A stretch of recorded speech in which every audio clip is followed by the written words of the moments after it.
But I'm Wow. excited to see World's Edge, especially with the comparison of Storm Point. Um, World's Edge can just bring out aggressive in people because you know that those end circles are rough to hold, especially if you're not playing a defensive character. Hey, yeah, absolutely.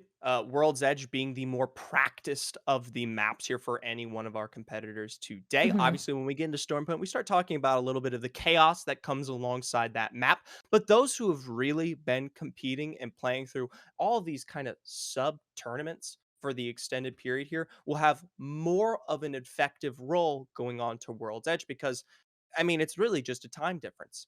A mhm. lot of these ladies have had the opportunity to work on this map for years in comparison to anything that has been provided in regards to Stormpoint. So, if you're at the top of your game, World's Edge is where you should be able to accumulate the majority of your lead. I'm expecting everybody to have a seer on their team. We know how the seer meta goes. Okay. We know how strong he is when it comes to the game meta. I'm expecting a seer. I'm gonna be surprised if I don't see a bunch of seer ults everywhere, but hey.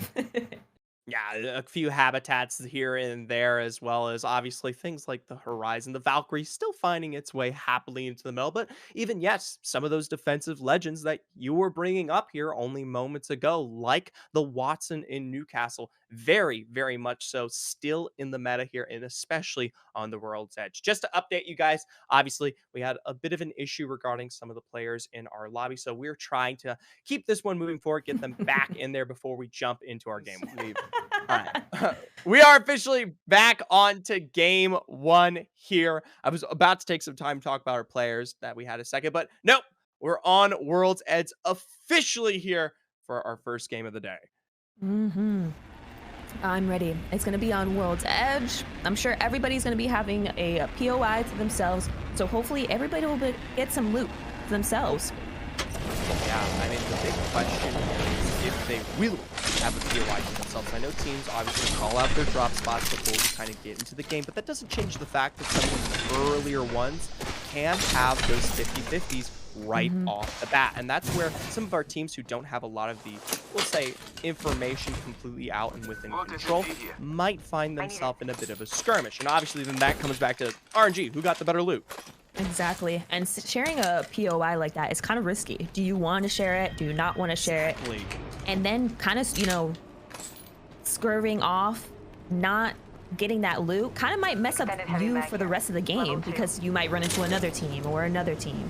And watching Team Nothing, I love this spot. This is one of my favorite drop spots. That middle is a guaranteed perfect shield for everybody on the team. Absolutely. And it puts nothing in a really good, Evo good shield spot here. in terms of their Level 2. rotation for the future here. If they kind of catch any team that might be outside, say, Fissure or Landslide, they'll be in the perfect place to take a fight and know that they already have that kind of dominant resource advantage here. And now, Mhm. obviously, that point typically has maybe even just the one-off 50-50, but for Team Nothing, they were actually completely alone in their control there. And it looks to be much the same all the way down here by launch site as we tune in with Venier. And I'm just watching. I love Watson players. I love that Yusaki is on a Watson. Such a good defense to hold for buildings, especially on World's Edge, and then having a Horizon to kind of like capitalize off of that aggressive plays. Yeah. By the way, I'm just gonna take time to say it. Can we get some love for Usaki? Because none of us would be here today if not for Hmm. the extreme amount of work that she's been putting in for the last few months behind the scenes to Hmm. offer this tournament for a scene that is in dire dire need of real competition. So if you want to Hmm. spread your love and support, please do because she doesn't hear it enough. Yes, and she's been working so hard trying to get this together, getting casters for it, getting Yeah. admins, Discord, setting up the Discord. Really watching her set this up, and just over time, I'm really excited to see where this goes because, like you said, I really want to see this. Like this side of comp to grow. Women deserve Yeah. this. We want to see that they can also be an ALGS at one day, at one point. We need to see that. And it's tournaments like these where they get the practice more consistently to easily compete against those who have been offered so many tournaments for such a long period of time. We're gonna take a second though, look at our map for just a moment. We obviously get that secondary ring on the screen there. We got a bit of a split between the kind of fragment west and epicenter area. Look towards a bit of the split there in terms of where we kind of move away from the fragment POI. And there's a bit of that height disparity as everyone kind Hmm. of moves into epicenter. That could be really, really strong for teams who might want to play out there. The other place I obviously look at is towards the west. Some of those chokes coming out from the Skyhook and Countdown area. For now, though, looks like caked up in problems of their own. One last standing member and a team pushing them here in survey camp. Yes, he is making it out alive. Honestly, not able to get any of her teammates while they're sitting down. She's probably Mm, going to have to play this safe, play it smart. And I believe she might be getting chased by the other team that has gotten those 2 KP already off rip. Yep, she's yep. getting contested. Sets up obviously the pylon down, some safety for now, but this is a massive disadvantage just in terms of the numbers. And of course, it is our JSA squad. This is the team that I was coming into this one watching, expecting to take away at least a first easy performance going into our qualifiers here between Janie, Avali, and Sabs. I mean, this is a tenured roster across the board in terms of quality and tournament Mhm. experience. Yes, and as we're spectating right now, we're expecting FNB. They're kind of contesting and getting thermited by another team while they have a knock, and but they're also to get a trade on the knock as well. Oh, Frosty Girl there now, the last standing member looking for an escape, can actually take it to the skies, Oh. utilizing the Valk ult just with moments to spare. Still, though, being shot from below. Finally finding the apex of height there will allow Frosty to carry herself all the way towards the other side of Fragment. But that doesn't change the fact that now for Frosty, FNB is in shambles, right? Two members Mhm. down, and it's very unlikely you confidently make your way back towards that fight, pick up those banners. Exactly. And it sucks because I'm surprised she was able to get that Valkyrie off. That is such a risky play, especially in the open on the side of the building. She could have gotten shot, but she was able to get out for free. Hmm. Well, it looks like my apologies, VSC were in the area where this fight was originally taking place, coming into the lobby just as a direct to.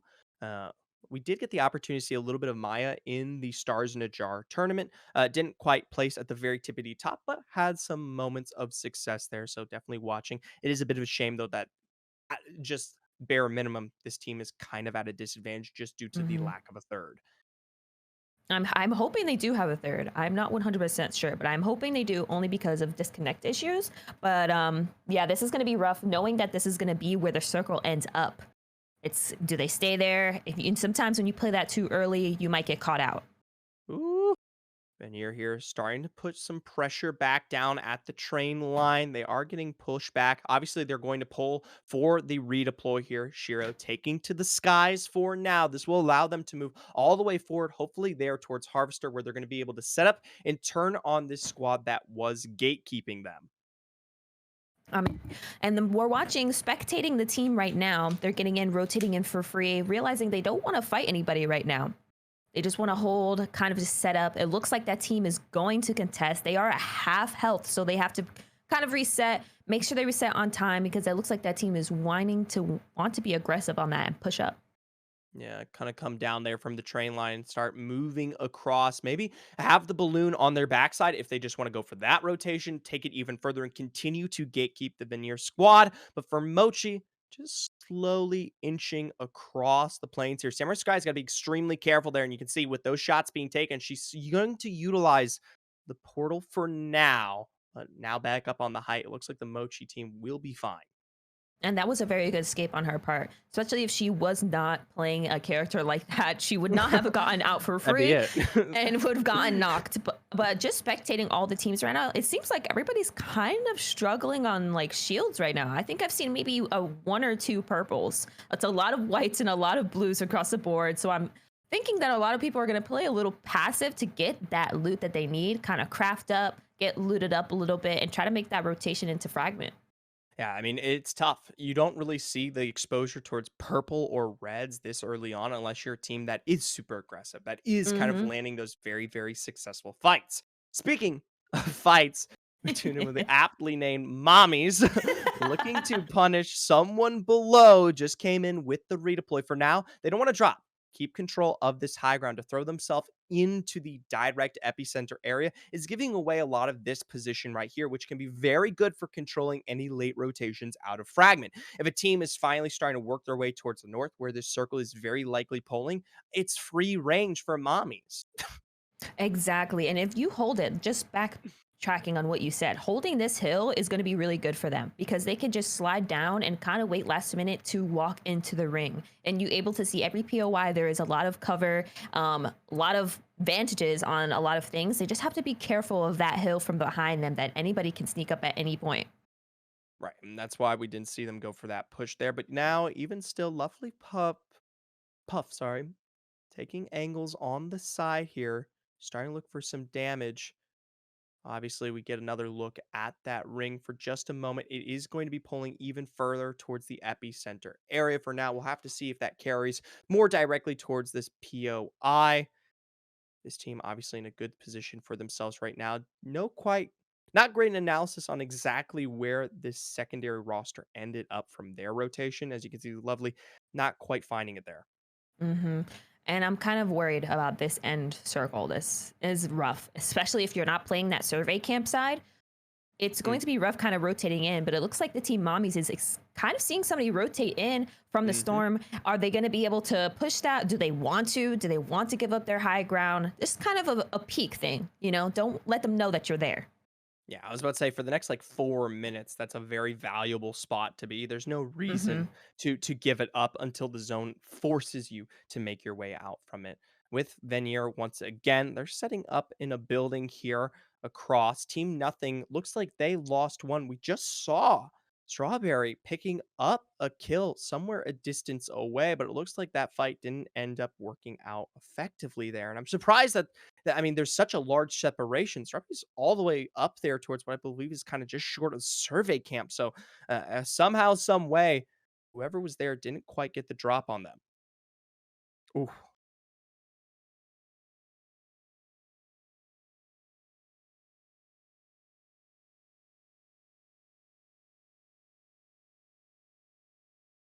taking time here. Looks like we do have a nice beam provided, of course, from the hands of Light Years. A personal. Let's see what they can do here.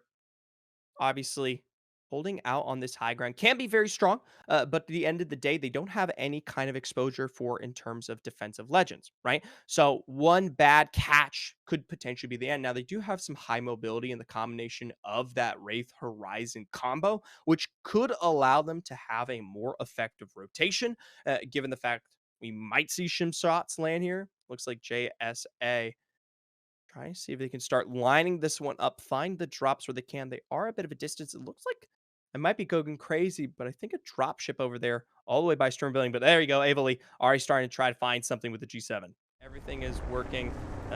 Game audio might be a little bit loud. Give us a second to potentially fix that in a moment. But we're going to keep casting this one, keep trugging along here. Mochi just coming in for their redeploy up towards this ridge. Get punished for a late rotation. JSA on the other angle here finds an immediate knock. Now they do have to boost him back, and they're calling for the revive. See if they get this one off. Obviously, this is like waving a huge flag in the air and saying, come kill me. It is, especially in the area that they're in.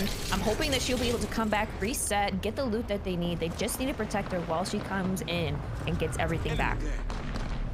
Samurai Sky here, starting to take angles on the ridge. Obviously, this team now, ASA, has that information ability. Saab, she's starting to push this one off, as well as Portal coming down there to give them what they need in terms of a nice rotation. Maybe find those angles. Saab's quickly punished, though, for trying to fight forward. Janie as well, so both of them having to take that portal back. Avely going to defend here for now. Saab's with the reset on the battery. This gives them the opportunity to go for the secondary push. They're going to push for it. Oh, ooh. Getting knocked. Kind of, but Sabs was able to get 2 knocks and taking out Team Mochi. It was a really good reset. I'm glad that she was able to get the kills. Now they have to be careful because they're also getting third from that hill from Arc. Arc here, hearing the shots now, obviously making two on the third parties that we know of for Apex Legends. Aramenta, though, she takes a huge chunk of damage trying to peek around the ice there. Just for a moment, going to be forced back for now. This hopefully gives Team JSA the opportunity to get that revive on and put themselves in position as a whole 3. Remember, they have Mochi's boxes to work with for themselves in terms of getting a reset. Still though, zone is starting to close in. You can see this from Arc. Sammy got that redeploy already available. This team is forcing their way in frag. It's going to be rough for the rotations. If you don't have a building and you're kind of exposed, you're pretty much going to get shot from the people that already have positioning. So they're just trying to scope out the area, seeing where they're going to sit, and it looks like it's going to be rough. They have under the bridge just to sit and kind of sit cozy for a second. I mean, it's as best as you can work with for now, but at the end of the day, this is a huge pinch place, right?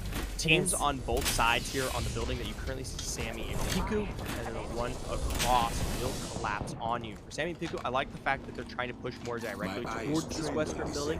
This is typically where we see this zone finish. If they're going to be able to take control of that, that should garner them the success that they want for that endgame. As yes, you can see that next zone will be carrying its way over there.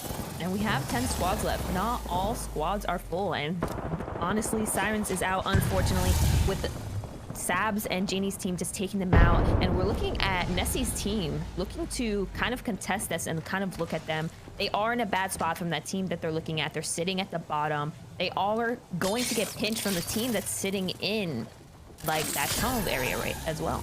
Right, they've got to deal with the mix between the tunnel as well as the squad right above them. Singularity is usually down there, pulls them back out from the stairwell. That finds the first drop there onto Hallowett.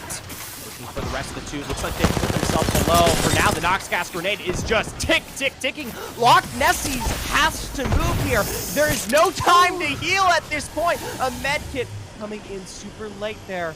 Billion going to be able to successfully put that one up there. I'm surprised that no one worked their way back up towards that roof. The damage down.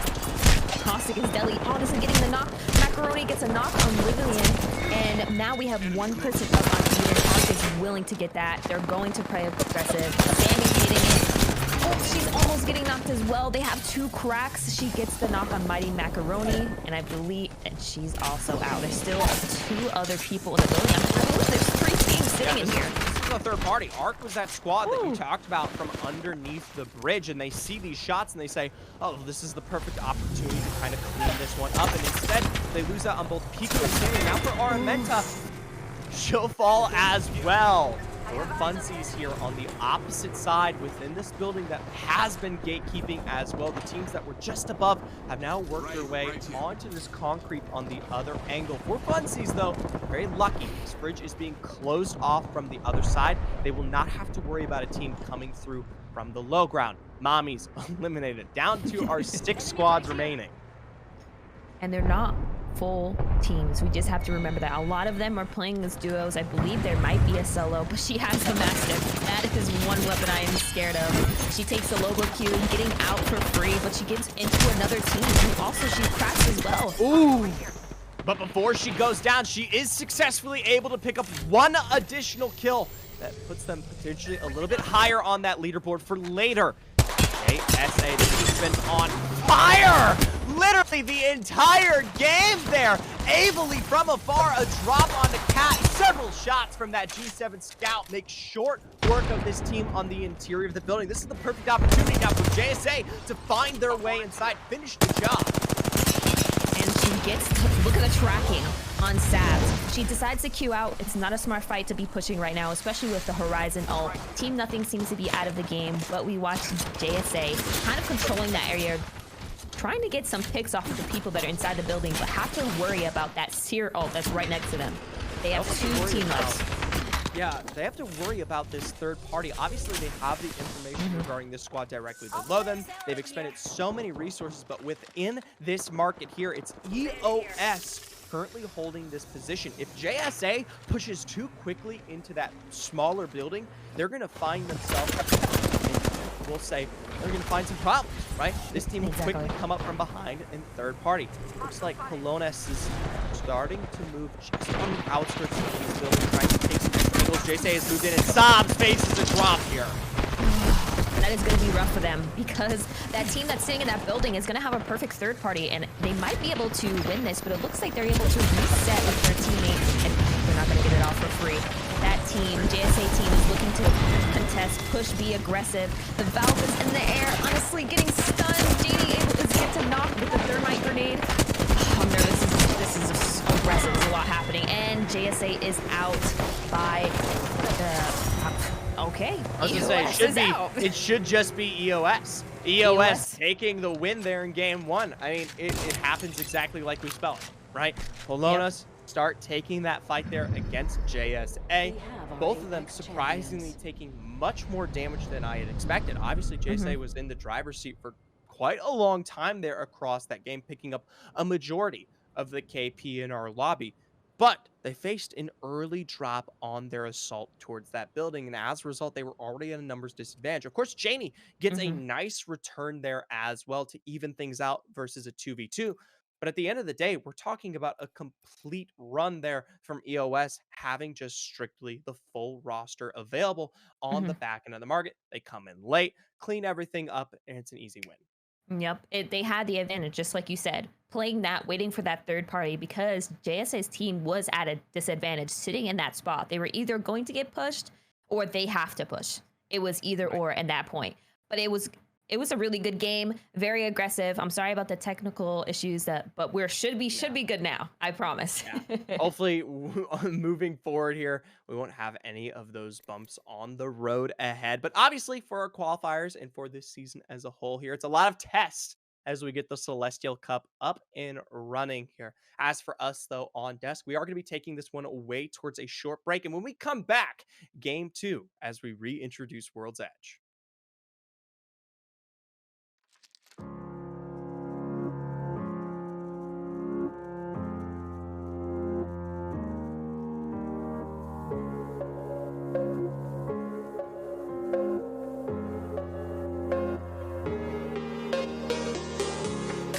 I feel like I'm gonna lose my mind. Yeah.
Already on the Celestial Cup, only a tiny little break because we're more than excited to see y'all happy once again here. Of course, I'm Zephyr, once again alongside me, Blisskai, and we're coming off the back end of a very intense game one. Man, there was a lot of aggressive plays. The G7 from Avali was Yeah, literally destroying the whole entire lobby. I need to start giving some props to the G7 because I don't even use that gun. I just I don't don't. pick it up. I don't know why you don't. It's very, very good right now. And it is very good. It was a lot of damage, but unfortunately, EOS was able to take the win. We're going to see if they're going to continue the playstyle that they have been because it worked. They played patient. They kind of got that team killed in that little building, that little area, and was able to third and take out the first place win. Yeah, I think something that obviously we're going to have to see here as we make our way through from map to map is the level of, we'll say, control that exists from these teams. Because the big Hmm. word I always bring up when it comes to Apex Legends is consistency. How Yes. consistent you are as you make your way across these games. And for teams like JSA and maybe even Team Nothing, who I know who have some players with comp experience in the past. I mean, Subs literally plays on ESG in the EMEA region in ALGS in the Hmm. pro league. That's as good as it gets. That's literally pro level, right? Right. With that in mind, I mean, in comparison, some of these other competitors might not have that behind them. Hmm. And as a result, I'm obviously looking for them to carry on with the success. Now, obviously, JSA didn't pick up the win there, but Hmm. being able to consistently place within that kind of top 4 from game to game to game, that's what's going to net you the majority of your points that end up pushing you on that leaderboard. Exactly, and consistency is key. You could get all the kills with you what you want, but not getting that position, getting that placement is going to hurt you later on, and that's important. But I'm kind of vouching for Team Mommies. It's the name. The name is getting me. I'm sorry. I love Feel them. I feel weird saying it every single time here, but I don't have a choice, right? I just get into game and it's there, and they just happen to be doing well, right? So they stick around much longer, much like my mother. Okay. Me and Mutes are We're heading running that into way. game 2, going in for a second game. We see that FNB is going to be sharing 50-50 with another team on. Forgot this map already. No Into worries. this, we're gonna say fragment. I don't know why, but the old term for this just popped into my head for a second. I was Capital like, City? yes, I don't know why I was Wow. gonna call it cap. Yeah, I was about to say I haven't heard Capital City in a really long time, but yeah, no, FNB. The big thing here, which I think you'll find very interesting, is the fact that FNB has changed their drop. Remember, last time around we saw FNB being pressured from JSA over by Mhm. Survey Camp. It was Frosty who is setting up there towards the northern side, just trying to Mhm. survive as they ran them down here. So obviously they've spotted that this is a little bit more free for them. They can exist longer, get themselves set up to potentially take those fights instead of being pushed out. Mhm. And I think that Wingman here. JSA made such an aggressive play that they don't want to go through that again. FNB doesn't want to lose their 2 teammates. They'd rather get loot and kind of just reset, make a smarter play, better than a play than it was last time, because Survey Camp is a very small place to be sharing loot with another team. It's Even barely if you're enough for one. Yeah, I was gonna say, even if you're just dropping out a climatizer there, I still don't think it feels safe enough. JSA is just too scary. Yes, if I see that team, I'm avoiding them at all costs. Hopefully the lobby is on much of the same mindset there. But hey, technically it wasn't them who walked away with that win. We'll have to tune in with EOS.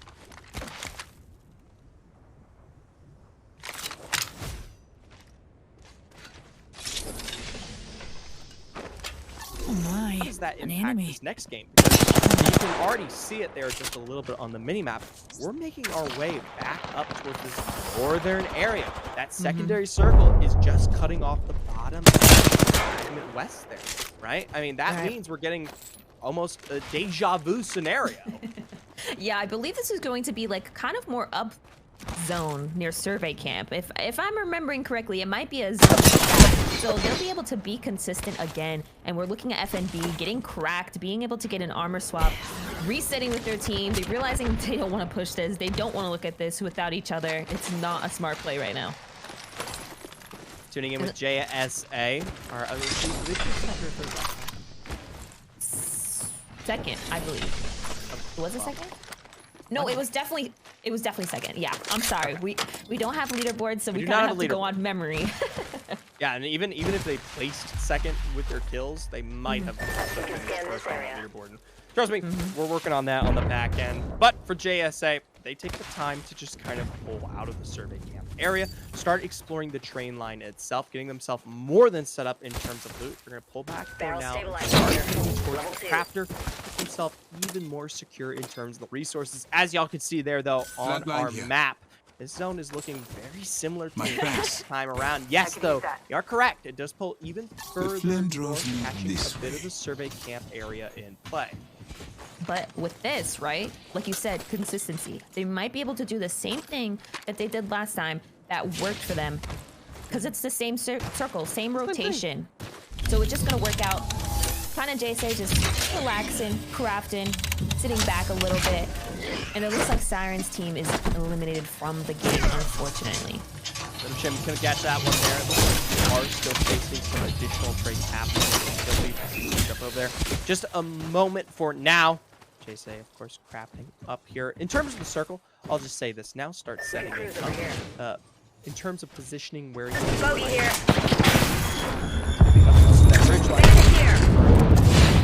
Bogey right here.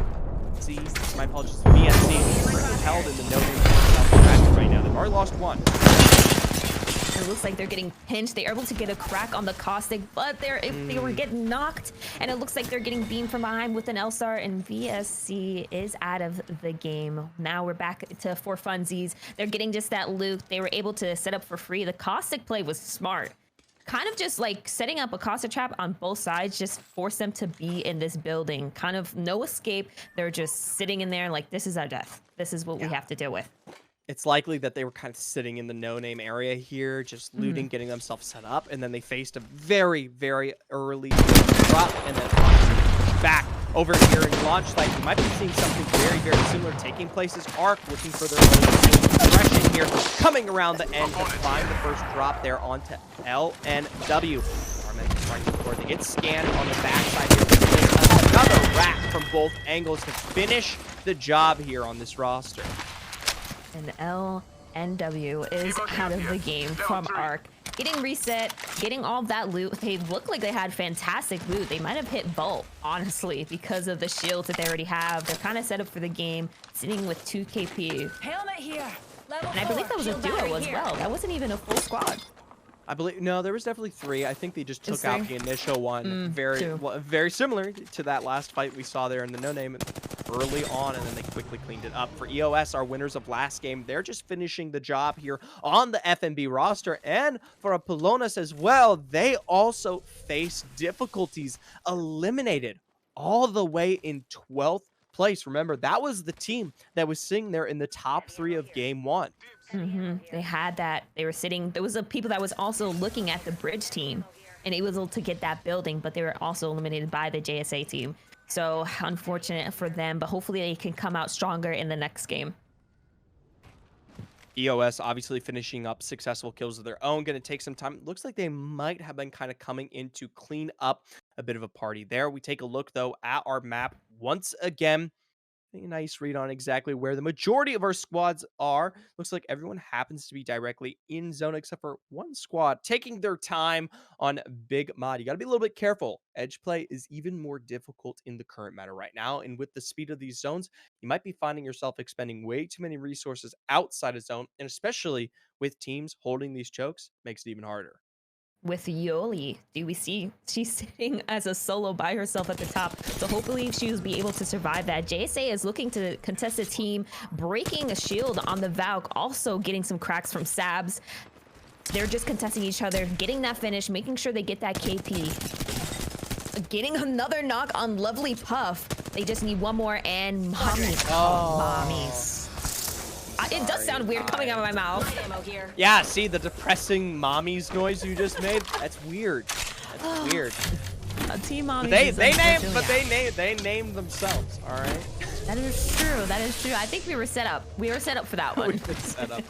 They came into this lobby waiting for us to broadcast. But either way, mommies are officially eliminated here. Survey camp still being defended by the likes of JSA. Obviously, teams who want to find themselves into a position, maybe even regarding crafting, start carrying themselves up there. For Arc, who was successful in their fight for Landslide, they've got to start making their way towards this northern zone. And we talk about these chokes being gate kept all the time. For Araminta and Seme, they've already been knocked down. Piku forced to run away here, potentially to rat out the rest of this game. And she gets finished by Giggle's team, which is a very aggressive caustic team. She's gonna have to leave without her team banner. They're looking for her. They're scoping out for her. They don't want her to get away, but I think she got away for free.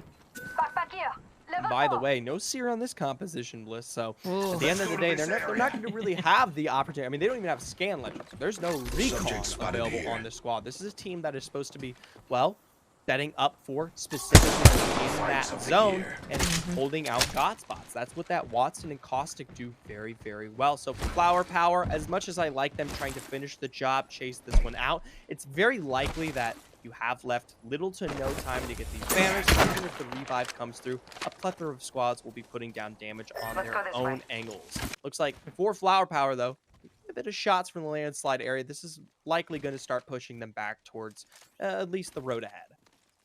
Looking at Veneer, they're looking at that team from Flower Power, just kind of rotating in, kind of getting that position. And it looks like Yusaki is looking to contest that, maybe, or at least just look at it for a little bit. See as the one is solo, trying to get to their team, getting a little bit of beams on them as well. This high ground position here going to give them the angles, but it can be very difficult in terms of that range there. It's a position to play for now. For Veneer, they at least have this one for the next zone close, and if they're able to successfully kind of slow play this, get the poke off, and then find the damage necessary to kind of push this team back, you'll be one of the few squads able to play from this choke area. You have to be careful, though. The entire Skyhook northern tunnel is still available for a team maybe kind of finding a little bit more of an extended rotation out from the north. And having a Watson holding this little tower is very scary, but it might work for them just to kind of see where everybody's going to be rotating into. It looks like Veneer was able to successfully find that third rat there, keeping a keen watch on that zone, see if they can finish the job, put in the last bit of damage there, pick up some extra KP. It looks like, though, might be able to do so. JSA on the other side of this zone, playing the building for now. I don't know They have a care package for free, too. It could be a massive. That would be huge for the game. I don't know if it's free, though. It seems like with the respect that Saab is paying towards this building, there's very likely a squad inside there. 100%. Yep, you've already seen the logo trying to take the care package. And we're going to see what's in here. I was hoping it was going to be a weapon, but it is some armor that could help if they yoink the purple. They're not going to push this. They're just going to kind of scope out, see what's available, because playing that building is a risky play, especially if you don't have a character that can kind of like a Caustic that can bomb out that area, kind of push them out at a certain place. But it seems like that tunnel is a good place they're going to want to play, even like that little edge at the front piece. I was about to say, it looks like Averly might have spotted something on the backside of the tunnel. Like their way in. Skyhook, Janie taking shots already there from the side. You can see JSA starting to line this one up as well. They want to make sure that if they are playing the train line tunnel, they don't let anyone take away the spot. And it is Team Flower Power. They were actually the squad to find their way slightly north through that tunnel into the Skyhook area, and they're the ones putting damage down on JSA. Now, I'll tell you what, JSA is doing a great job defending. It's very likely that Flower Power will be forced to walk their way up this hill here instead of taking the tunnel. And they're just kind of putting caustic traps down just to protect them from the right side of getting pushed, especially since we know that team is sitting in the building. I'm wondering if JSA is going to be able to bully them enough that they're like, hey, we're not rotating here anymore. We're just kind of we're going to go up straight. We're just going to hold this little grass area. But I think JSA is going to be able to bully them and say, you can't come here. You are not allowed to come here. Because if they get pinched from that tunnel, it's going to screw them over later game. Right. I mean, they already have to deal with the squad from the other side here, right? So at the end of this, tension is split. You can see there from that other angle, they take a huge chunk of damage here. And the saddest thing is that all they have to do is just survive for another 20 to 30 seconds. Make sure that no squad comes through the area. And they're completely alone, set up and ready to go. So she starts the movement down here. Pressure back.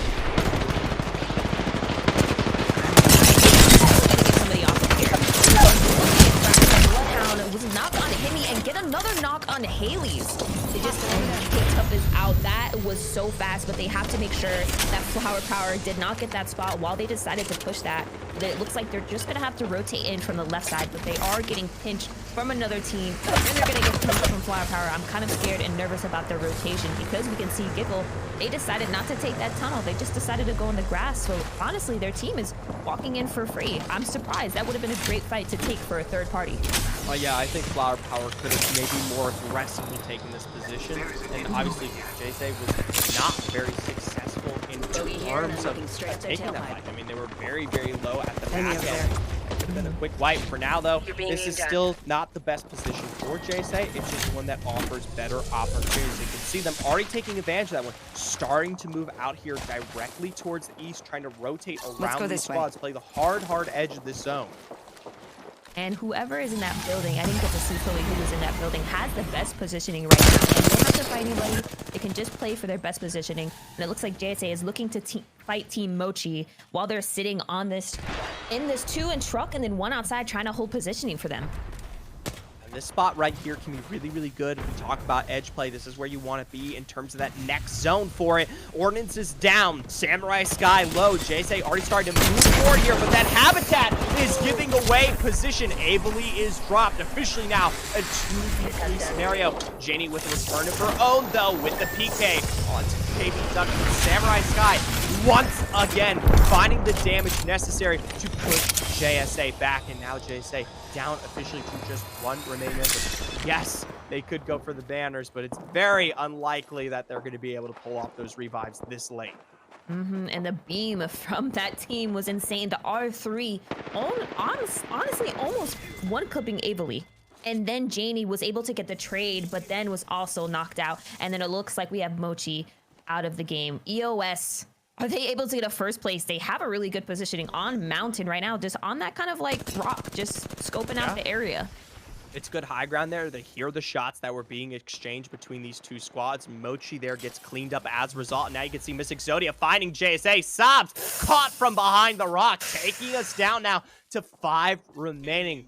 One of our top 3 competitors here eliminated from our winners of game 1. Odd, Miss Exodia, Stanner Shy. These are some names I've got to start remembering, okay?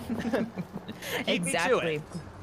And with Flower Power, they are also still alive on the map as well, having the Caustic of Watson. So holding that side is going to be very good for them. Setting up some Watson fences, Caustic traps. You see, they're already set up.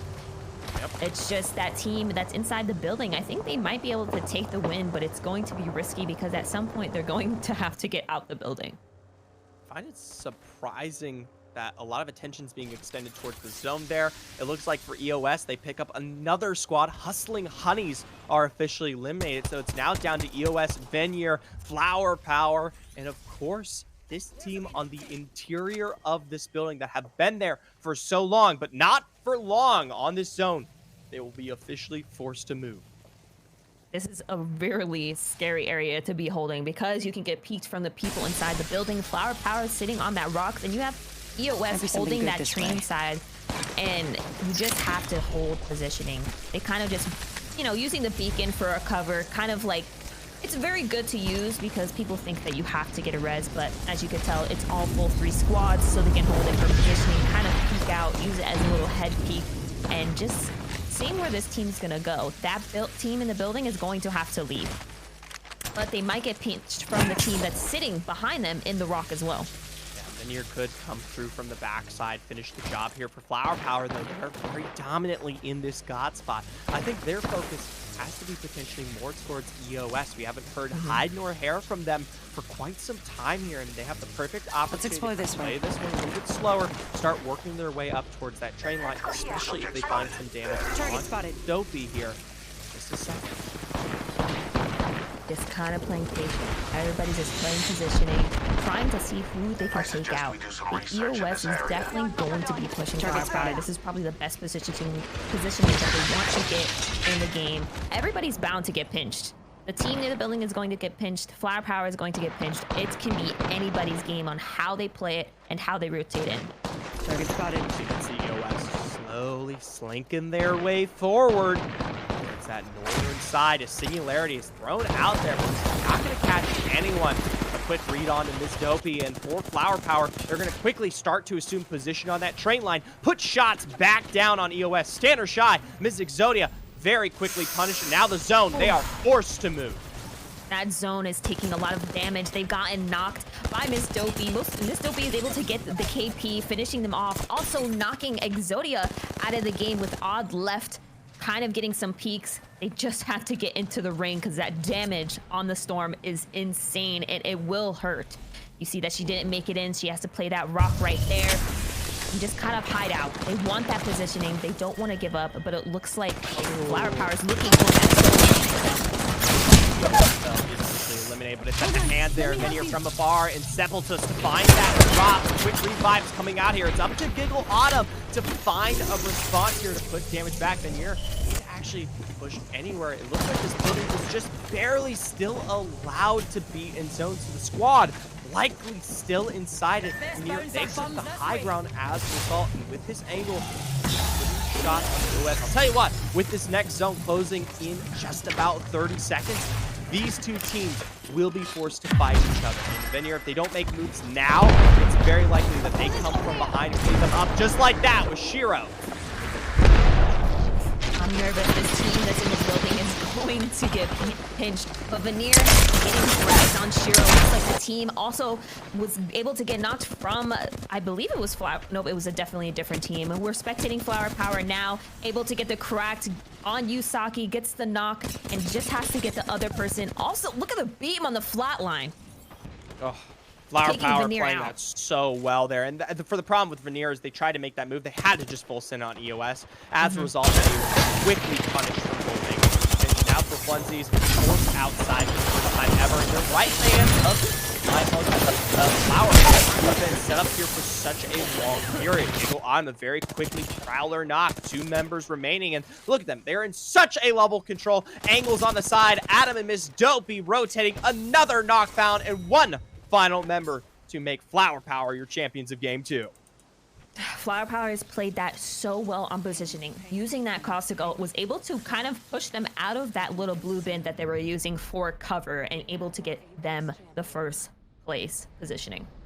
I have to say, I mean, we had our doubts about this team, moments ago when we were talking about that train line area where they are being contested with JSA. And we said, it's a little weird that they didn't go super aggressive there. They had the opportunity to maybe come in third party, but they stuck to their guns. They held position and they took away Godspot. And the pull just worked out beautifully for them in the end. And as a result, they exuded complete control. They're taking out EOS, Venier, as well as 4 Funsies. All 3 squads falling at their hands in the end. And with like Flower Power, we did not expect that. The game probably would have changed if they decided to push JSA in that train yard, but they decided not to. They're like, let's play this position. Let's kind of like hold this out, and it wound up working so well for them that they were able to get first.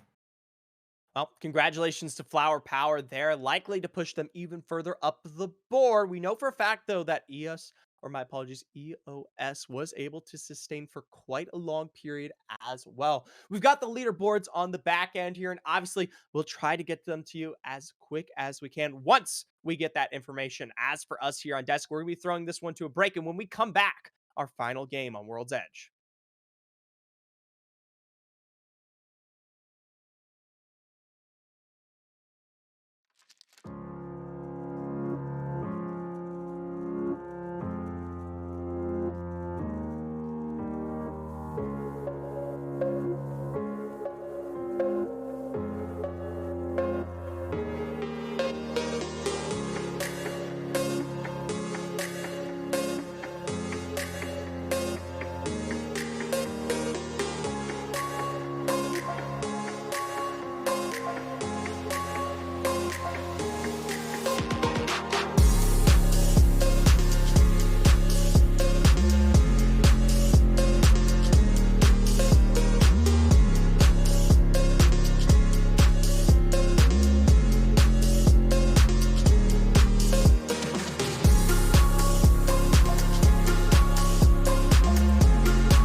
of our qualifiers, our final one on World's Edge, but we're coming off of a wonderful win from Flower Power, where they exuded control across every little bit of our final zones.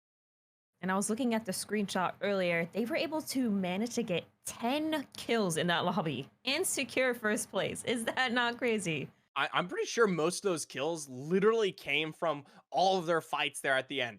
Mhm, EOS, for Funsies, as well as Veneer. I think all three of them primarily contributed to the KP that they were picking up. So congratulations, because at any given point there in any one of those fights, they could have quickly or easily been third party, but they always offered some level of dominance, and it allowed them to pick up revives to get mhm, themselves set up, especially for what was some of those final fights where they obviously came off with a win there.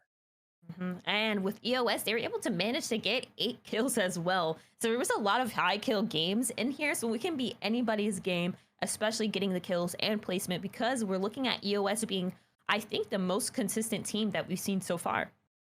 Right. I mean, they're the only team to have what we could consider a repeat success in both of these games. Obviously, the winning game one into the high performance going into the next one obviously means that they're very likely at the top of our overall leaderboard. At the end of our games here, I believe we will officially have now our match standings for the time period ahead here. And in the future, hopefully, we'll look to have as well as that my apologies, the overall in the future.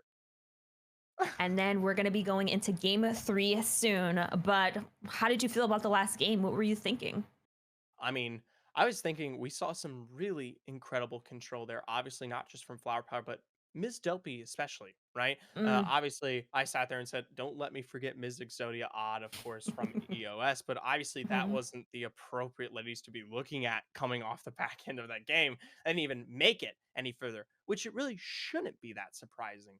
Ms. mhm. Dopey had a wonderful performance, star in the Stars in a Jar tournament, finishing within the top 5 of the competitors in that last solos tournament, which, I mean, that's as good as it gets, because that means you're displaying consistent success among Mhm. randomized rosters, which mean you are the source of what makes those teams great there. So for Ms. Dopey, obviously displaying that once again here, now officially on her roster. And I'm hoping that the ring changes this time. We've seen a Oh kind of yeah, sure, duplicate why ring not? twice. Let's see, hopefully, to see something different, especially in the south area. Maybe like a skyhook or even like a lava city would be something great to see. Something down below so that we can see a little bit changes of circle rotations, because a lot of people kind of like sit in the north side of the map. They don't have to rotate. They kind of just sit here, sit cozy, and then just walk in. Yeah, it looks like the majority of the teams all happen to be directly well within zone before we even start talking about the second one, which obviously leads us to believe regarding those drop positions there. And things like the kind of southern area gives us a lot more fun in terms of the chokes, especially any of the Hmm. ones coming down from landslide or fragment, right? Into the siphon or harvester areas. That's where we can see a lot of these teams be contested or having to fight their way through instead of just kind of walking in. Hmm. All right, now we're getting into game 3, the last game on World's Edge, and then we'll be getting into Storm Point. Remember, this is what we said last time around, or very early on today. World's Edge is the place where if you've had a lot of time to practice the Nothing competitive phases me. Apex, this is Hmm. where you're going to be putting up the Pain, majority of your points, because death, no one has really nothing phases solved me. Storm Point. I mean, it is not Yeah. an exact science in comparison to World's Edge, which is, well, it's had its ringer. And with Storm Point, there's a lot of highs and lows. There's a lot of high places, low places, high ground that you can get beamed from, or even low ground. It's like you said, no one has it down to the T yet. But with World's Edge, everybody knows how to control it, predict circle rotations at this point. So this is where they're gonna want to make their mark. That's important, because with Storm Point, it's pretty much getting in ring, running simulator, trying to get in and getting positioning. So this is going to be important, especially with EOS, JSA, and also now that we've just seen Flower Power. This is going to be aggressive plays. They are really good on places when it comes to leaderboard. Evo We're shield. tuning in here 30, with repeat it Emotion here. for the time being. Center of Lava Siphon for now, getting themselves set up. This is a roster that Oh, felt yes, fairly please. early in what was an excursion between them and JSA in our final moments of game 2 there, right? And it was surprising because albeit they pushed JSA back, they were actually the squad that was punished from EOS's rotation that followed suit after, which prevented them from getting the points that we were hoping to expect. So now, maybe with a little bit of a different rotation, the ring a bit more favor towards the southern area, we find some success without having to move that much further across the map. And they're just kind of sitting up, being cozy. We've seen a little bit from Mochi, but it's always a struggle when it comes to getting thirded or just taking a fight. They usually have 2 down and 1 having to play their life. My apologies, just Wingman. water there. Drinking a little water myself, actually. Okay, I was about to say, we're thirsty people here, okay? It's Constantly talking, you know, just gotta have a little bit of water break. But it looks like Envy might be a little worried that somebody's around in this area, kind of sharing it. So they just have to kind of tiptoe, be a little careful, because they might catch someone in here. It's known for somebody to be landing here and sharing this POI along with, I believe, Big Mod. Yeah, Big Mod Lava City does kind of exude a bit of a split most times around here, and you can see Envy very much playing it in a way that leads us to believe that there might be someone in that area. They might have actually made their way all the way towards the southern edge there, just outside of Dome. Stands before us. Are not wasting any time to keep that one moving forward. We'll see if they're able to intercept them in the future. Hustle and Honeys didn't face much success in our recent games here. It's like they themselves also being punished. Got a team just across the side here. Saw someone out there. And it's looking a little rough. They're sitting on white shield. I would be nervous to play this because they don't know exactly what the other enemy team is running on shields. They are looking to have a good gun loadout, but they already popped this here ult, kind of playing positioning. And I'm wondering who is this team that is across on them right now. I might think it's maybe JSA. I don't know. I'm getting a little inkling.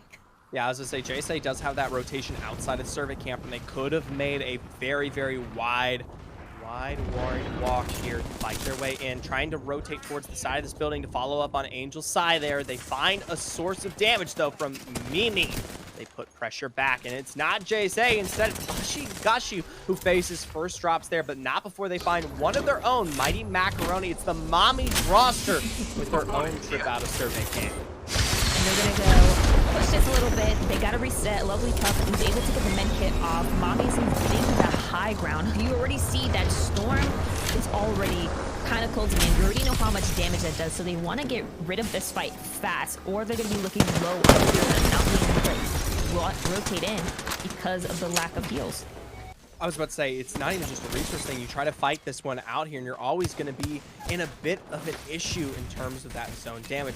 So for Hustle and Honeys, with their own time to even get a revive off during that entire excursion, they find a quick return there onto Mighty Macaroni, as well as the full thirst. In terms of where that third ended up, it looks like it was just across on the outside of Climatizer up towards that hill. And as a result, Mommies is officially eliminated, and just barely does Legendary Doll find that final syringe to keep her healthy.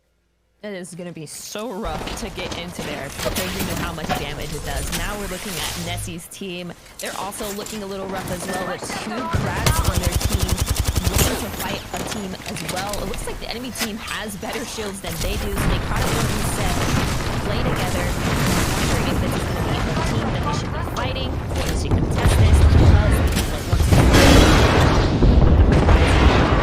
pushing them aggressively. Whoever they're fighting is looking to push this, and it would be a very smart push to get that 3 KP. And right from the low ground there, in towards the spiraling staircase, Yosai tries to fight her way in, but is quickly forced back. A quick beam from Nastia is going to force the rest of the team to slide down the stairwell. Divine drops their own. A wonderful movement there from the locked Nessies to find double knocks. Now on the second floor, third and final. They fought their way inside. Yes, they'll find one of their own, but not before finally Winkles finds the final drop. And ooh, and that kill feed there, that's some big news. LNW as well as JSA both dropped here extremely early on. And I didn't get to see which team took them out, but it is unfortunate. And now we can see other teams have the advantage to kind of like weasel their way up. As we can see, Caked Up is eliminated with Exodia with being the kill leader of the lobby with 3 kills. Wow, that's a lot to work with there. Team Arc playing this high ground area just on the outskirts of Landslide. We talked about the difference in rotation regarding a southern polling zone. And we can already see a lot of these teams obviously forced to make movements that they haven't had here today just yet. So that's a completely new interaction for a majority of these squads. They're forced to fight. More Funsies here, making their way towards launch site. The zone is, yes, continuing to pull this deep south. So this POI definitely going to be directly in play. Yeah, right there, where you can literally see them currently. That third zone, where this one will be carrying. I feel like I called it. I was hoping for a little south circle rotation in. Okay. South is technically. Okay. Oh, here we go. On World's Edge. So I'm just saying, if you had to place your bets on one of the regions on World's Edge, I'm just, you didn't want me to have that one, huh? You got lucky, all right? Just a little bit lucky, but for Funsies is using the Lobo ult, trying to get some loot. It looks like they're also a team, I believe, when looking at the map, there was somebody sitting barely in that storm edge. Kind of just scoping out the area, seeing what they can do. As we can see, Veneer is going to fight a team. Right here on the south side, where you were just talking about, on the cusp of the edge of storm, will be Veneer facing drop. Scar with the first one there on to Shiro. And Sepultus trying to find her own rotation out for now. Going to take some time, get that battery off. Hopefully Yusaki faring just the same, but it's not before the full thirst comes out there from Scar.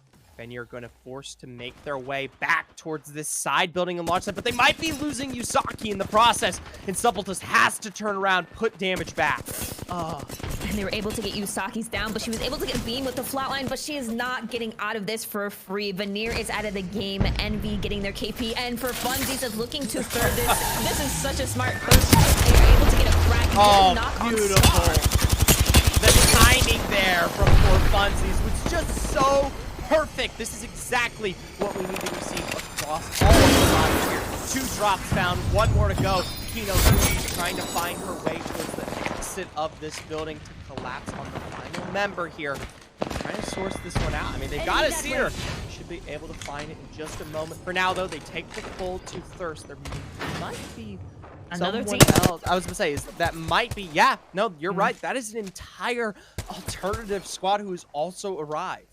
But they weren't fast enough to get that third because they were able to kind of like capitalize on getting those 2 KP. But now VSC is looking, they're just kind of scoping them out, getting beamed from Funsies. Funsies is not here to play with this lobby right now. They are making sure they are letting it known to everyone that they are going to pretty much take you out if you decide to push them.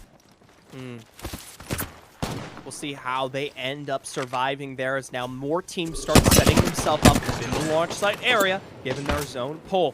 Flower Power are winners from game 2, taking their time just on the very, very edge outside of Thermal Station here. They got a team below them, but no setup rotation as of yet. Likely to pull a little bit more towards that north, fight towards the Harvester kind of train-esque area towards the south there, which can be arguably a little bit harder. That's a more open area to play in from, but Flower Power has proven to me that they're more than capable of taking successful 3-on-3s.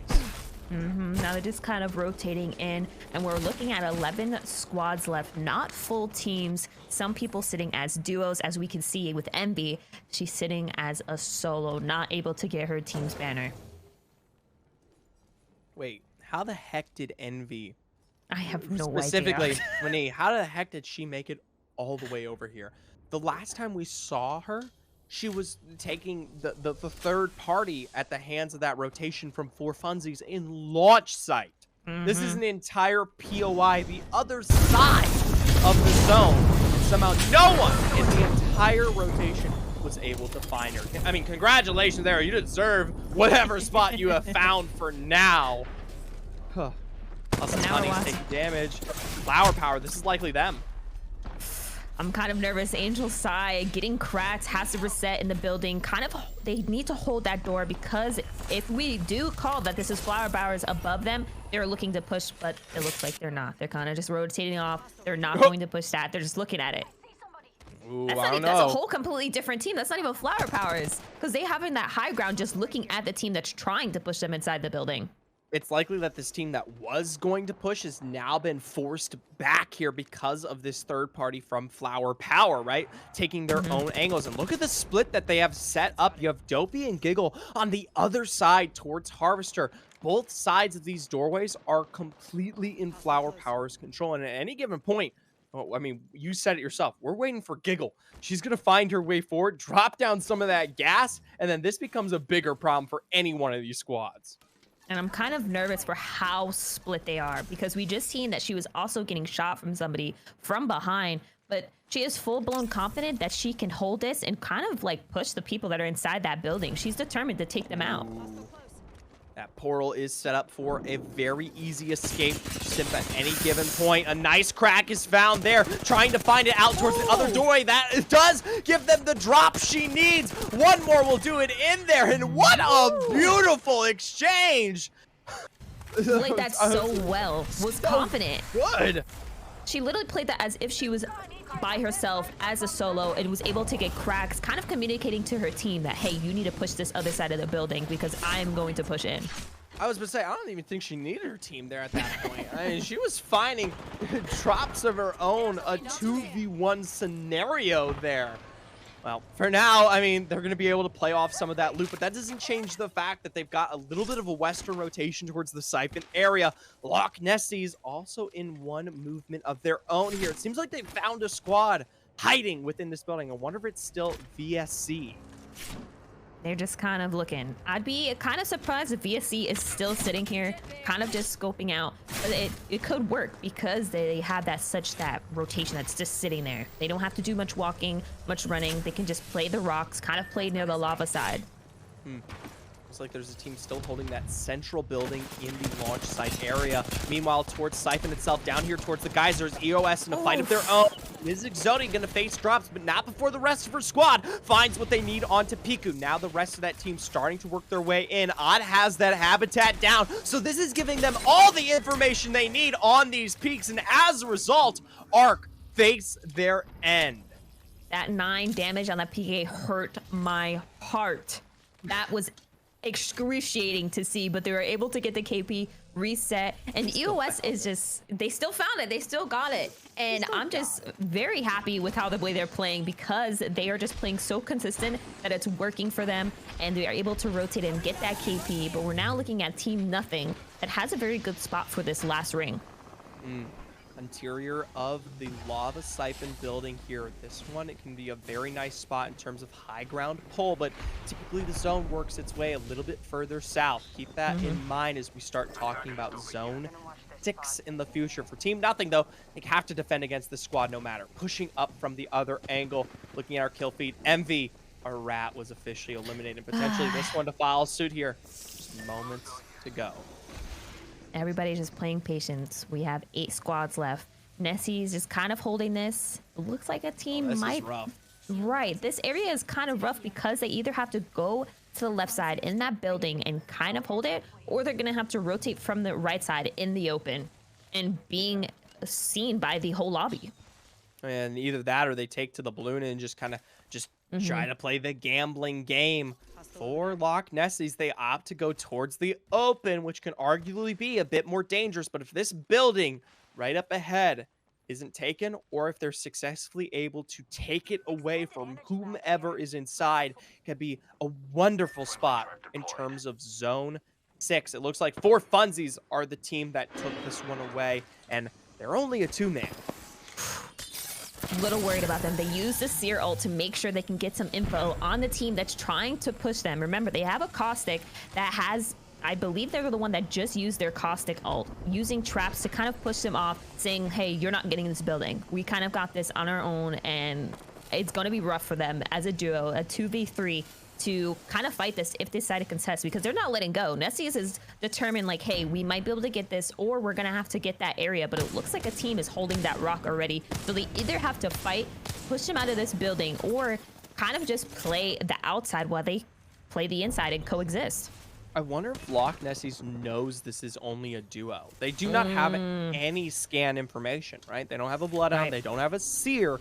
So it would take them kind of searching through the doorway or the window to get that one available. That habitat down likely may have scared them off there. If Wink can maybe, catch the right angle, that's all they need. Meanwhile, on the other side of this area, you also have VSC playing this one out. And yes, the zone is pulling towards this direction like we just talked about moments ago here. So this fight needs to happen at some point. Oh, she almost was taken out with the caustic traps, kind of struggling to get back in the portable. She was able to get back in, reset, and it's going to be rough to push that team inside knowing that it's a caustic, but I do worry for the team that's inside are bound to get pinched by both teams holding either or.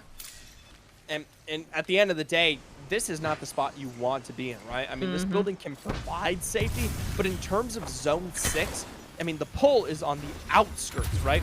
Funzi's still, though, going to be doing the best with what they can here. That opened door, providing a lot of damage. A grab lift, make sure that no one can be coming through from that other side for now. Gives them the opportunity to reset, but for Funzi's, the future is bleak here.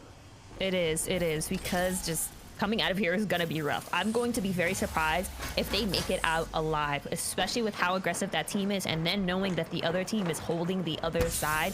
They're going to want to have to fight that. You already see the other team has gotten cracked, and now we're looking at the map, kind of getting info on everybody that's sitting in there.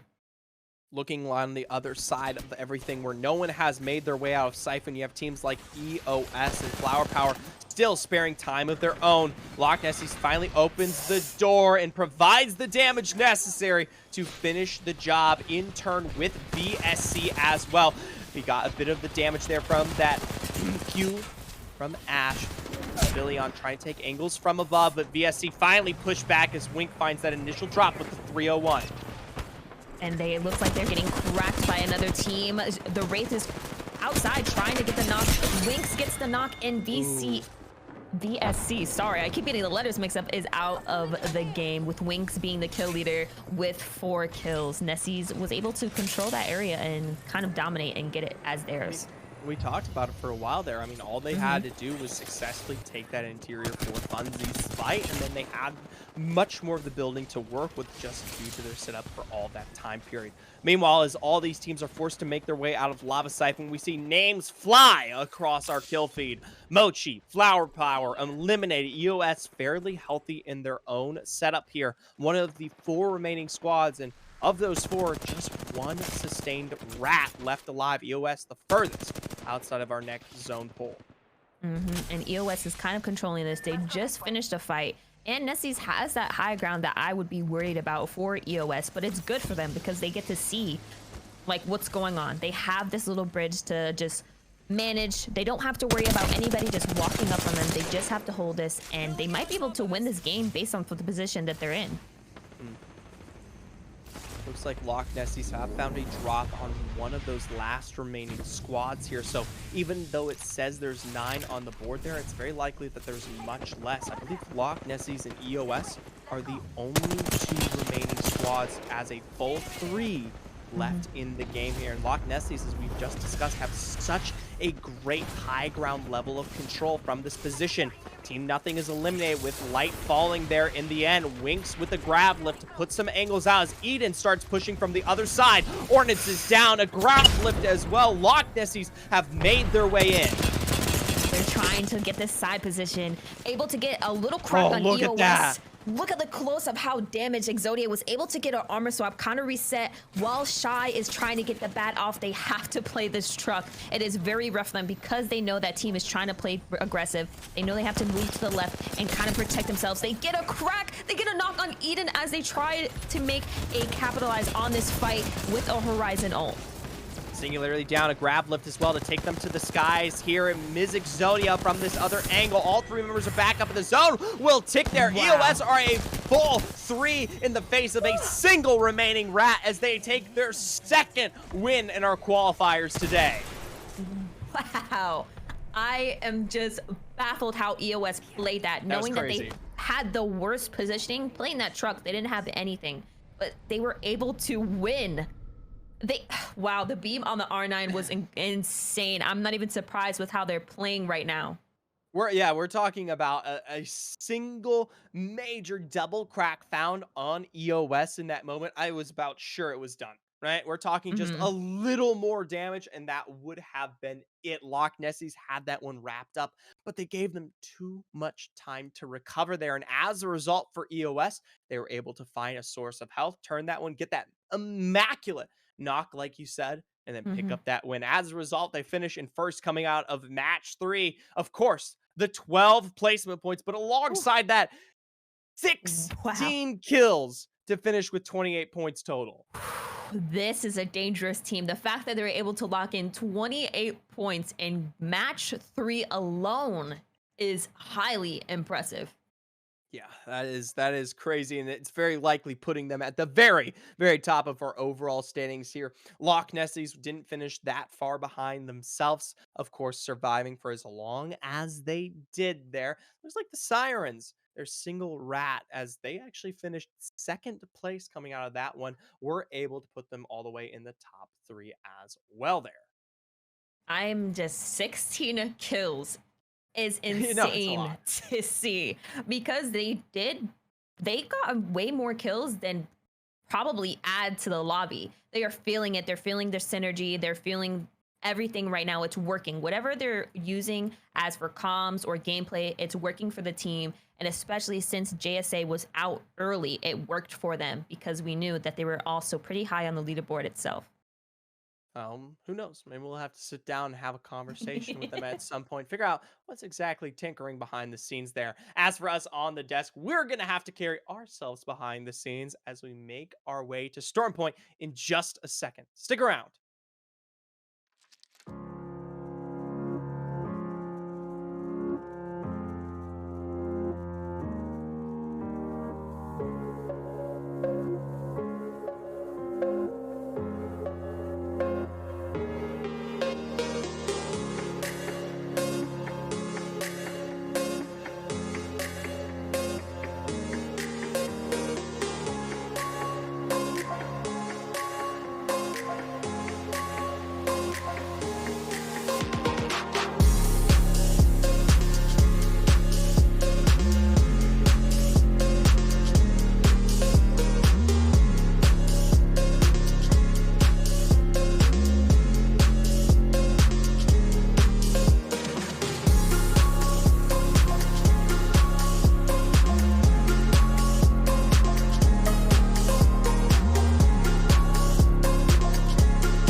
here. We're about to make our way into game 4 here, and obviously that means we've got the switch up. Storm Point is arriving for the very first time tonight. I am excited to see this. I know that the comp is going to change completely, or it might not even be drastically as we think from World's Edge and seeing what people were playing. I believe that the Caustic and Watson meta might, stay in play for a Storm Point just a little bit for, positioning.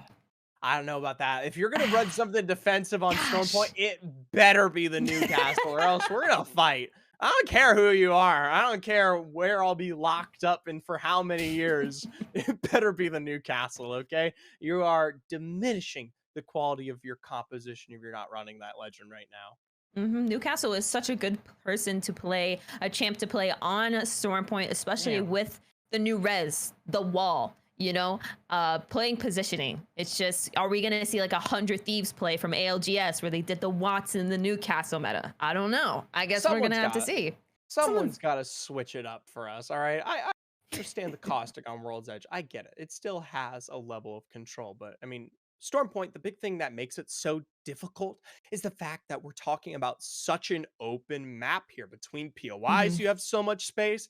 Between circles, you have just these massive fields that can be very difficult to work with in these end game zones if it isn't exactly perfect. In Newcastle, well, you may have the God spot and it may not be as relevant. In those situations where you don't, I mean, it is make or break.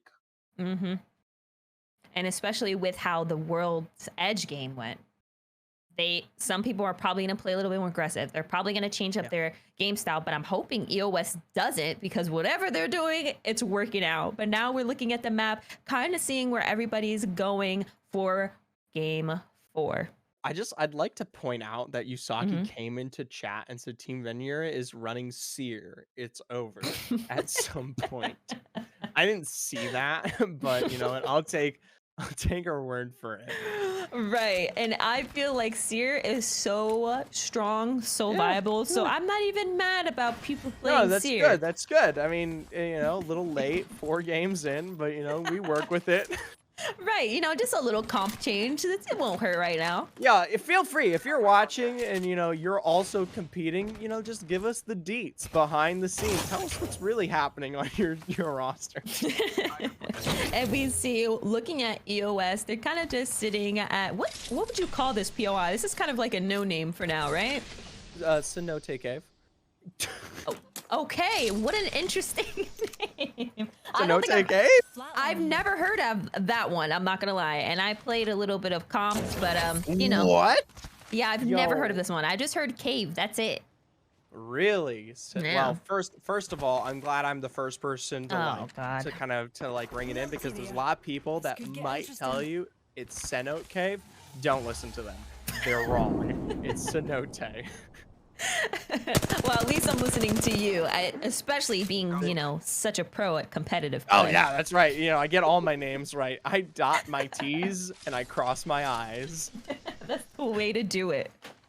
All right, JSA have opted to take out Checkpoint for now. This is a decent place in terms of rotation. If you want to hit up towards the north, you have that opening, or the rotation out towards the middle can also be as optimal. This is a team that I was coming into today expecting them to walk away with a very, very dominant takeaway towards first place, but that isn't the case.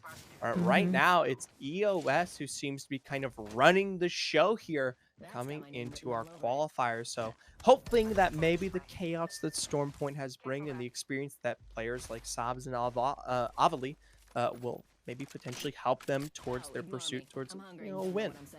And I'm wondering what the rotation with the circle is going to be looking like for this map, because honestly, a lot of endgame circles on this map is scary. It could be in the water, it could be on a hill, it can be like literally anywhere. This is kind of like nerve-wracking if you're not playing a defensive character, because we've seen so many games that are in the water and so many teams losing fights or losing positioning because they don't have somebody to hold. And it looks like a lot of our comps that we've seen thus far are opting for definitely more aggressive play. We haven't seen all 18 in the lobby, but We will eventually. Taking a look at our zone, yes, it is pulling towards the east there, but we don't have quite the best read. This could be going all the way up towards that kind of command center hill or storm catcher as it currently stands, but most teams have made their way in for now. It looks like we do have a bit of presence towards the southwest, but just the looting period.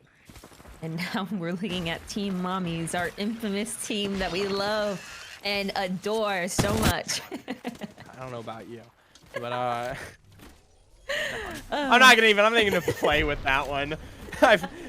It's my duty as a caster to keep this PG. All right.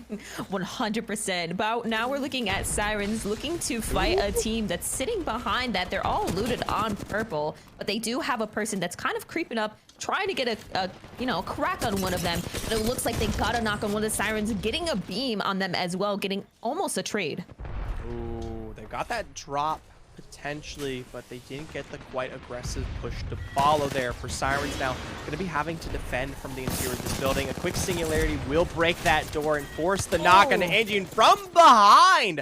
They find the return there, but FNB, they extend this fight and are quickly third party to portal down from Bay IRL. Carry herself away into the tunnel. Not a good sightline in exactly where Nona Bear is, but Flower Power are likely finishing this one up. Moments to go. That G7 Scout finding damage. This is a third party on third party on third party. Hustlin' Honeys is out of the game. It looks like Flower Power is trying to push on this team, get that KP, knowing that they're sitting in front of the building. They're not letting it go, but Miss Dopey has to be careful getting that shield crack on her, but they were able to get a knock, leaving FNB Bay IRL by themselves. Oh, and Bay IRL just slowly fighting back up that hill. Has to be extremely careful here. Could be one quick peek away from death if Flower Power catches a whiff of this one. Gonna be taking their time on the loot boxes there. It does seem like Mochi, meanwhile, was eliminated in our kill feed as well during our fight here. And I believe trying to creep up that hill is not going to be worth it. They're already sitting on the boxes looting. I feel like at this point, it's not going to be worth. I could have sworn out the corner of my eye, I literally saw the rotation from Bay IRL in the distance there, and it was very tiny. It was like a fraction of a pixel, but I swear I could have seen. Maybe I'm just going insane. Maybe I've spent way too much time on Storm Point, all right? Either way, Arc here outside, one of our no-names just south of North Pad. They've got a squad right ahead of them. Sammy, of course, with the scan on that Bullet Hounder. Get some reads there. A singularity primed and ready for this rotation from the portal outside of the boxes. They are able to get the Horizon ult, kind of getting them all in. They take back the portal, going back to the building, trying to get a reset. But Arc is like, we're sitting here. We're probably going to wait for you while you try to rotate back in. Well, for Team Nothing, the nice thing is they do have this other choke to potentially work with if they don't want to go for that fight. So, I mean, really, that's your only option at that given point, especially with no Valkyrie in terms of long rotation there. And they might have to carry themselves really far south so they still don't intercept Arc, but it's going to keep them alive. And like I said, with this Storm, 1 damage, it hurts. So if you don't have heals to work with this, you might as well start trying to rotate in as fast as you can. Ooh. You could see Sammy and Aramenta, they extended themselves quite a ways forward into that zone just to make sure that they weren't going for the rotation, just kind of trying to sneak their way from behind here. A moment ago, looks like our glorious leader there, Yusaki, finding a drop in the kill feed. I wonder who's the one running Seer. I'm curious. Yeah, I was about to say, I want to know. Either way, how can we not be biased about Team Vineyard? Like, it's a problem that we'll have to address at some point. Yup, and we see Shiro, the one running the Seer, getting a crack with the wingman on the Newcastle, kind of like going around the building. Yusaki getting a knock on Flower Power. This is going to be huge if they get them out. They already found the drop there onto Asim for PLP Nerve, and Sepultus, though, takes a return of her own. Miss Dopey, the kind of ringleader here for the Flower Power roster, taking shots from behind. Yusaki makes short work of 2 there with the PK. And that PK was the most consistent I have ever seen. The shots were on point, getting Flower Power out the game, and Mommy's was unlimited, unfortunately. EOS, while we look at them, they were knocked by 2 people on L and W. This is going to be rough for Odd. Odd is looking to play the shield and is out of the game by L and W. And I believe they're also getting thirded by another team.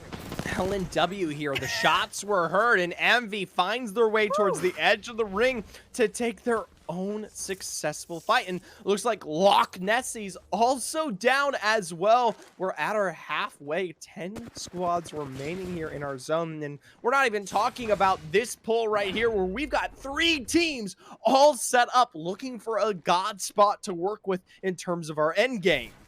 And that third party from them, just consistent around the board for any people on the team, have been so well. Their third parties have been good to where they can get that KP, get that knock, and kind of like secure it. It looks like Haley's is kind of getting cracked on Caked Up team.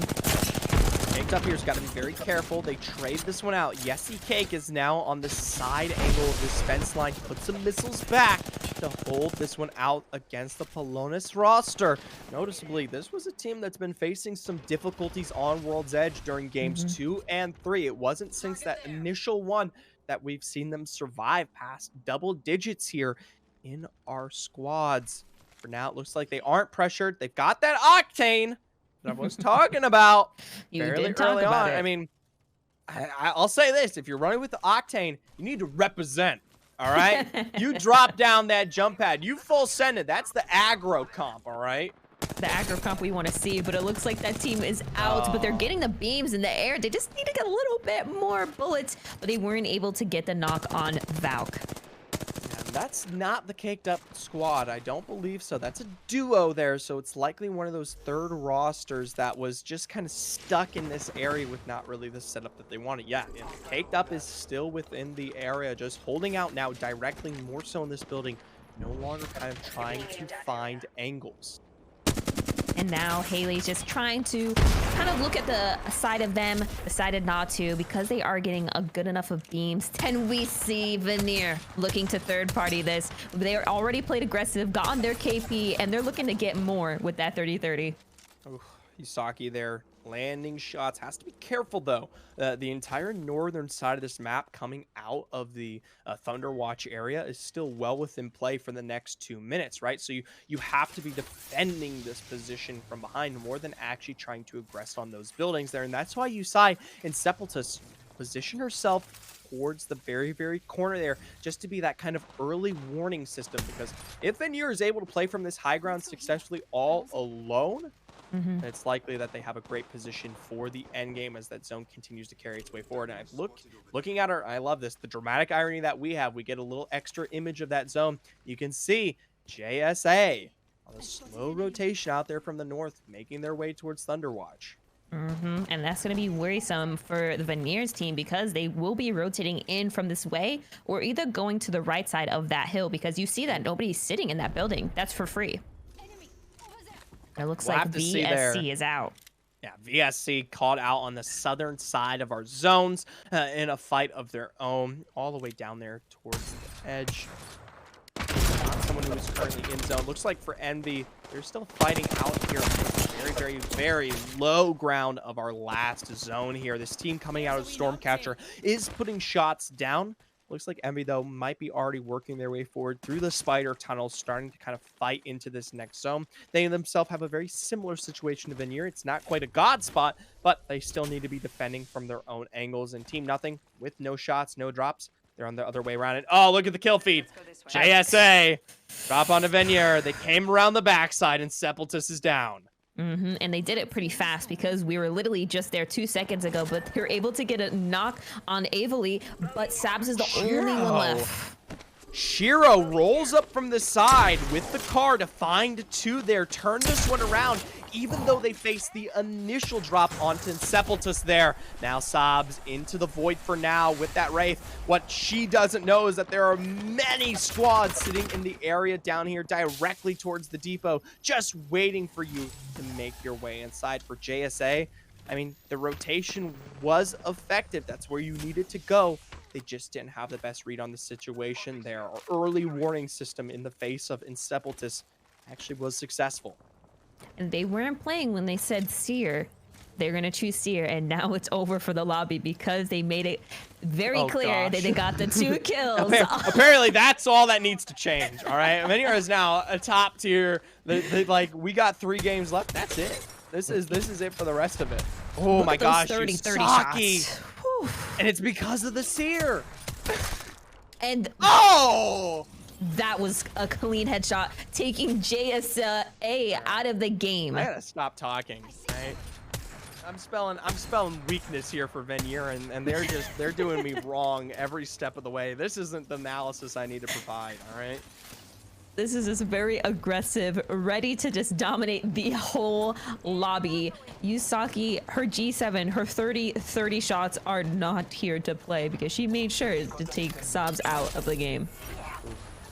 Arc here, one of those teams that is currently set up directly in the POI of the depot itself, holding out on this building, just making sure that no one is kind of addressing themselves more aggressively up from the hillside from the south for Arc. Already starting to find some shots there. This zone will be forcing anyone who is below to make their way inside, and as a result, it's very likely that Arc is going to be the first squad that has to fight any one of these rosters. And MB just kind of holding the edge of Storm before they need to kind of rotate into the circle, making sure that there's no one near them. They kind of suspect that somebody's close. Yeah, it's very likely that you've got that squad up there. I believe Team Nothing over by Stormcatcher and a little bit of a later rotation, trying to make their way into this one as well. And that's why we see MV taking such wide angles right now. I mean, they can set themselves up towards the back of that building. Meanwhile, for Venier, they're already on their way in towards the next building ahead, starting to play out for this zone. Yusaki on the interior there already finds one knock, leaves it up to the rest of the squad to eliminate Los Pilones. Who would have thought that changing the comp would make them change the game dramatically, because they are just taking out the lobby. Yusaki sitting at the kill leader as 4 kills, and it looks like with the assist of 3, so they might be sitting at 7 kills right now as we speak. I don't know. It looks like potentially even more than that as we make our way to 6 squads remaining. We talk about placement. That's going to continue to tick up as well. Looks like Envy assisting in some of the damage for all these teams forced to fight their way out of Stormcatcher for now. Sadly, though, none of them really picking up most of those kills. 4 Funsies eliminated. Only Peef picks up 1 there if necessary. Looking at Team Nothing as they're sitting as a duo, kind of saying, hey, let's play this tree. We need to be careful because they know they're being held out by another team because they were thirded pretty much by everybody trying to rotate in. I don't know if they're going to be able to rotate in for free. Everybody's looking at them. They're getting Syracued, Bloodhound scanned. It's just rough for them, honestly, trying to get in.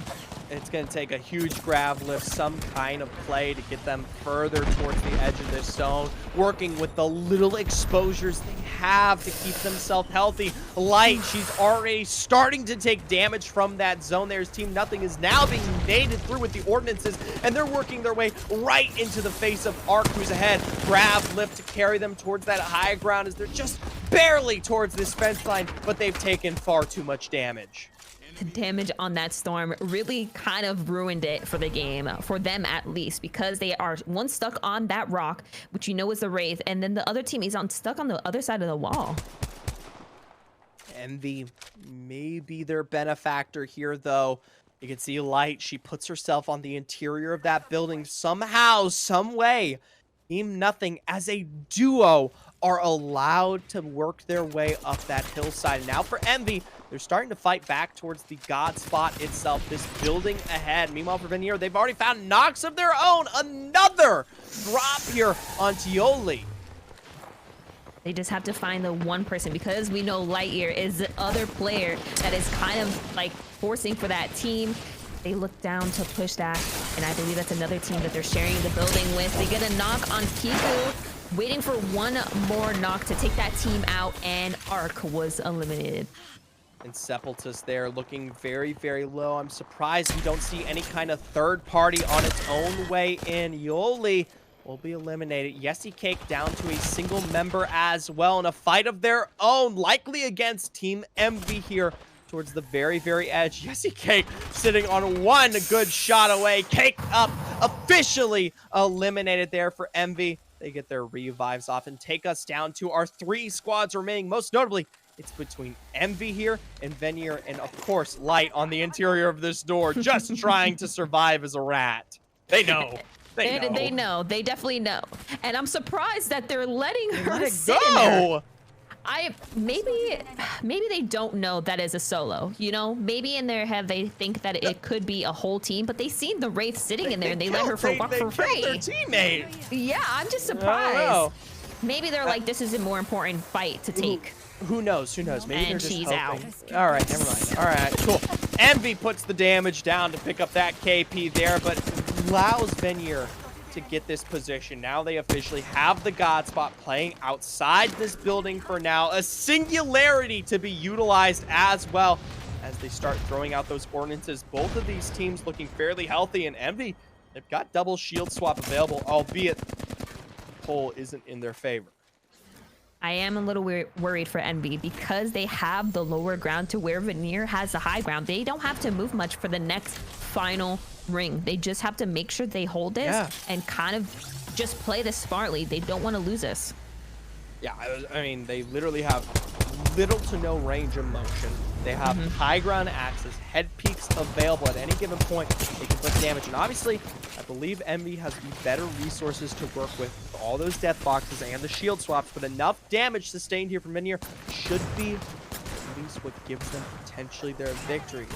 They just can't have one bad knock. That rampage, that kind of heirloom weapon that's in play, one good spray could find a drop, and that might give Envy their much needed rotation in.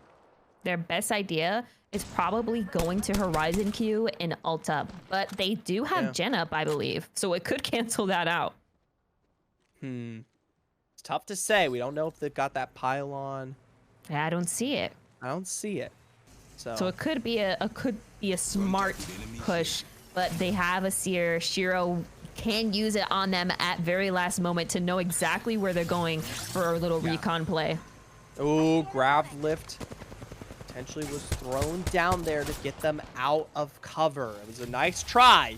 Had they been caught out, that would have shot them into the sky, and that could have been a free beam there.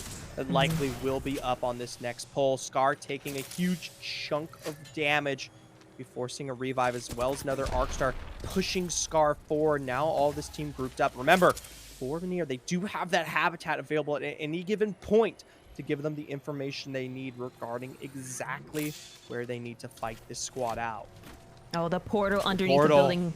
It was a smart play. Now they just have to be careful playing underneath, kind of letting them drop off and then trying to kill them. Not all of them have taken the portal yet.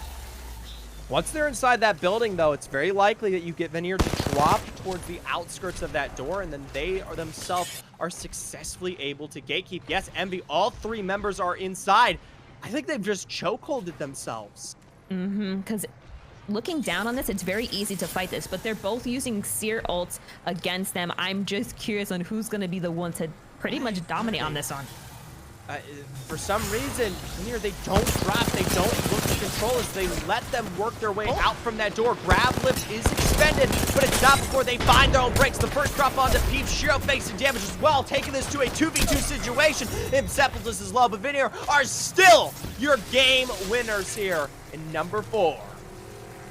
I was hoping.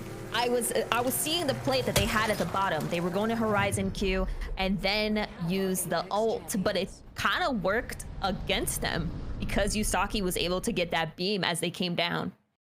Well, hey, either way there, it's a huge win for this roster. 27 points total coming out of match 4. It's not quite an EOS win of game 3, but I mean, it's only one point short. A whole 15 kills, literally a quarter of the lobby eliminated there. I am just very surprised how they played. I was impressed by everything and anything, and they made sure that they got their kills, their KP, and they got positioning. That positioning they played on top of the building wind up winning the game. Yeah, and that being equally as effective there, of course, sustained 9 points from their positioning as well as nine from their KP, taking out three rosters as well to put them in second place with 18 points. And Team Nothing just trying to survive there as a rat for as long as possible, lets them work their way into third place here coming out of match four. Those are your top three teams, and obviously, of course, the rest to follow. And now we're only 2 games away before qualifiers are done here. And we haven't really been talking about it, but people have to remember only top 15 qualify. And so anything is important. These last two games could dramatically change how the whole leaderboard is going to look. Exactly.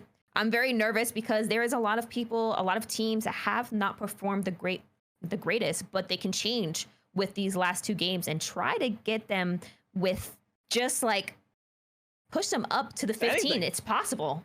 I will wholeheartedly say that it only takes one One. good game, Mhm. one good game to see yourself qualified for weeks of play here in the Celestial Cup. As for us on desk, we're going to be going towards a short break. And when we come back, our second game of Storm Point and our fifth game overall. Stick around.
Welcome back to the Celestial Cup here. We're moments away from getting into our game five, our second on Storm Point. And once again, if you haven't been reminded, I, of course, am Zephyrcast, joined by the lovely Bliss Kai here as we carry our way through the action.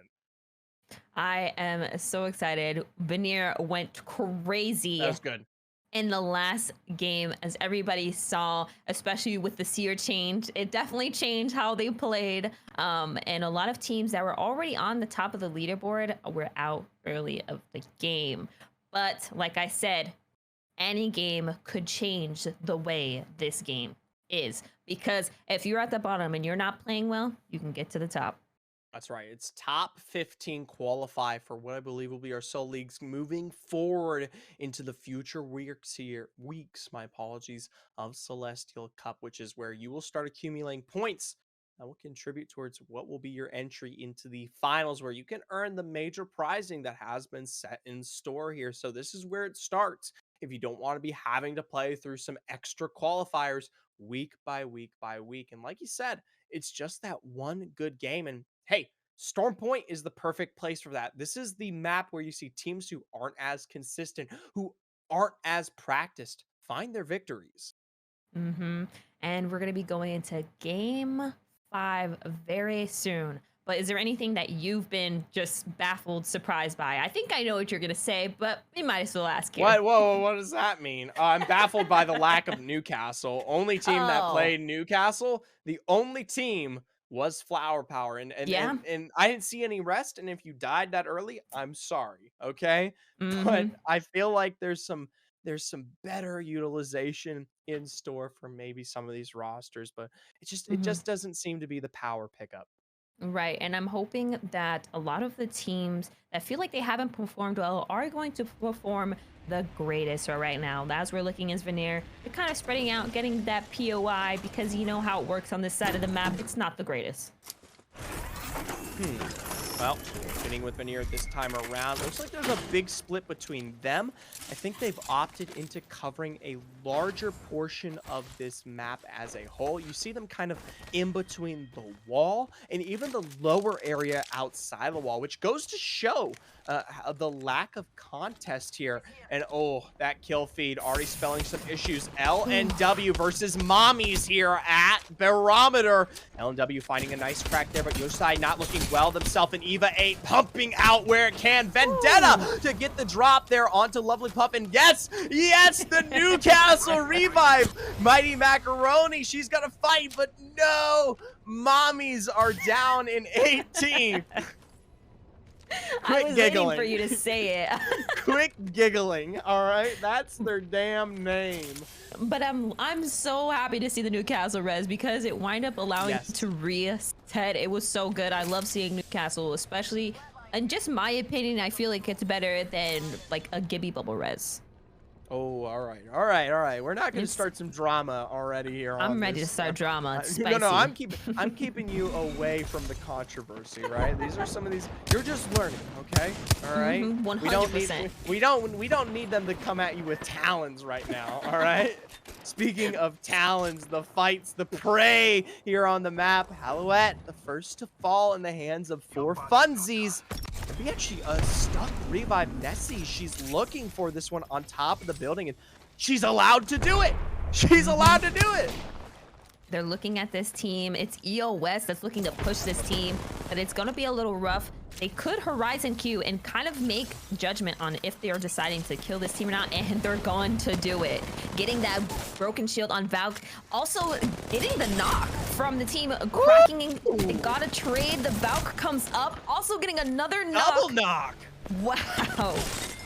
Odd, making short work here. Stanner Shy expends the final R99 there onto Halouette to finish the job. EOS, though, even though they let the revive come off, they still are able to successfully climb onto high ground and take that fight away there. It's the first 3 additional KP, and once again, a return of the roster that is the only squad to pick up 2 wins here tonight in our qualifiers.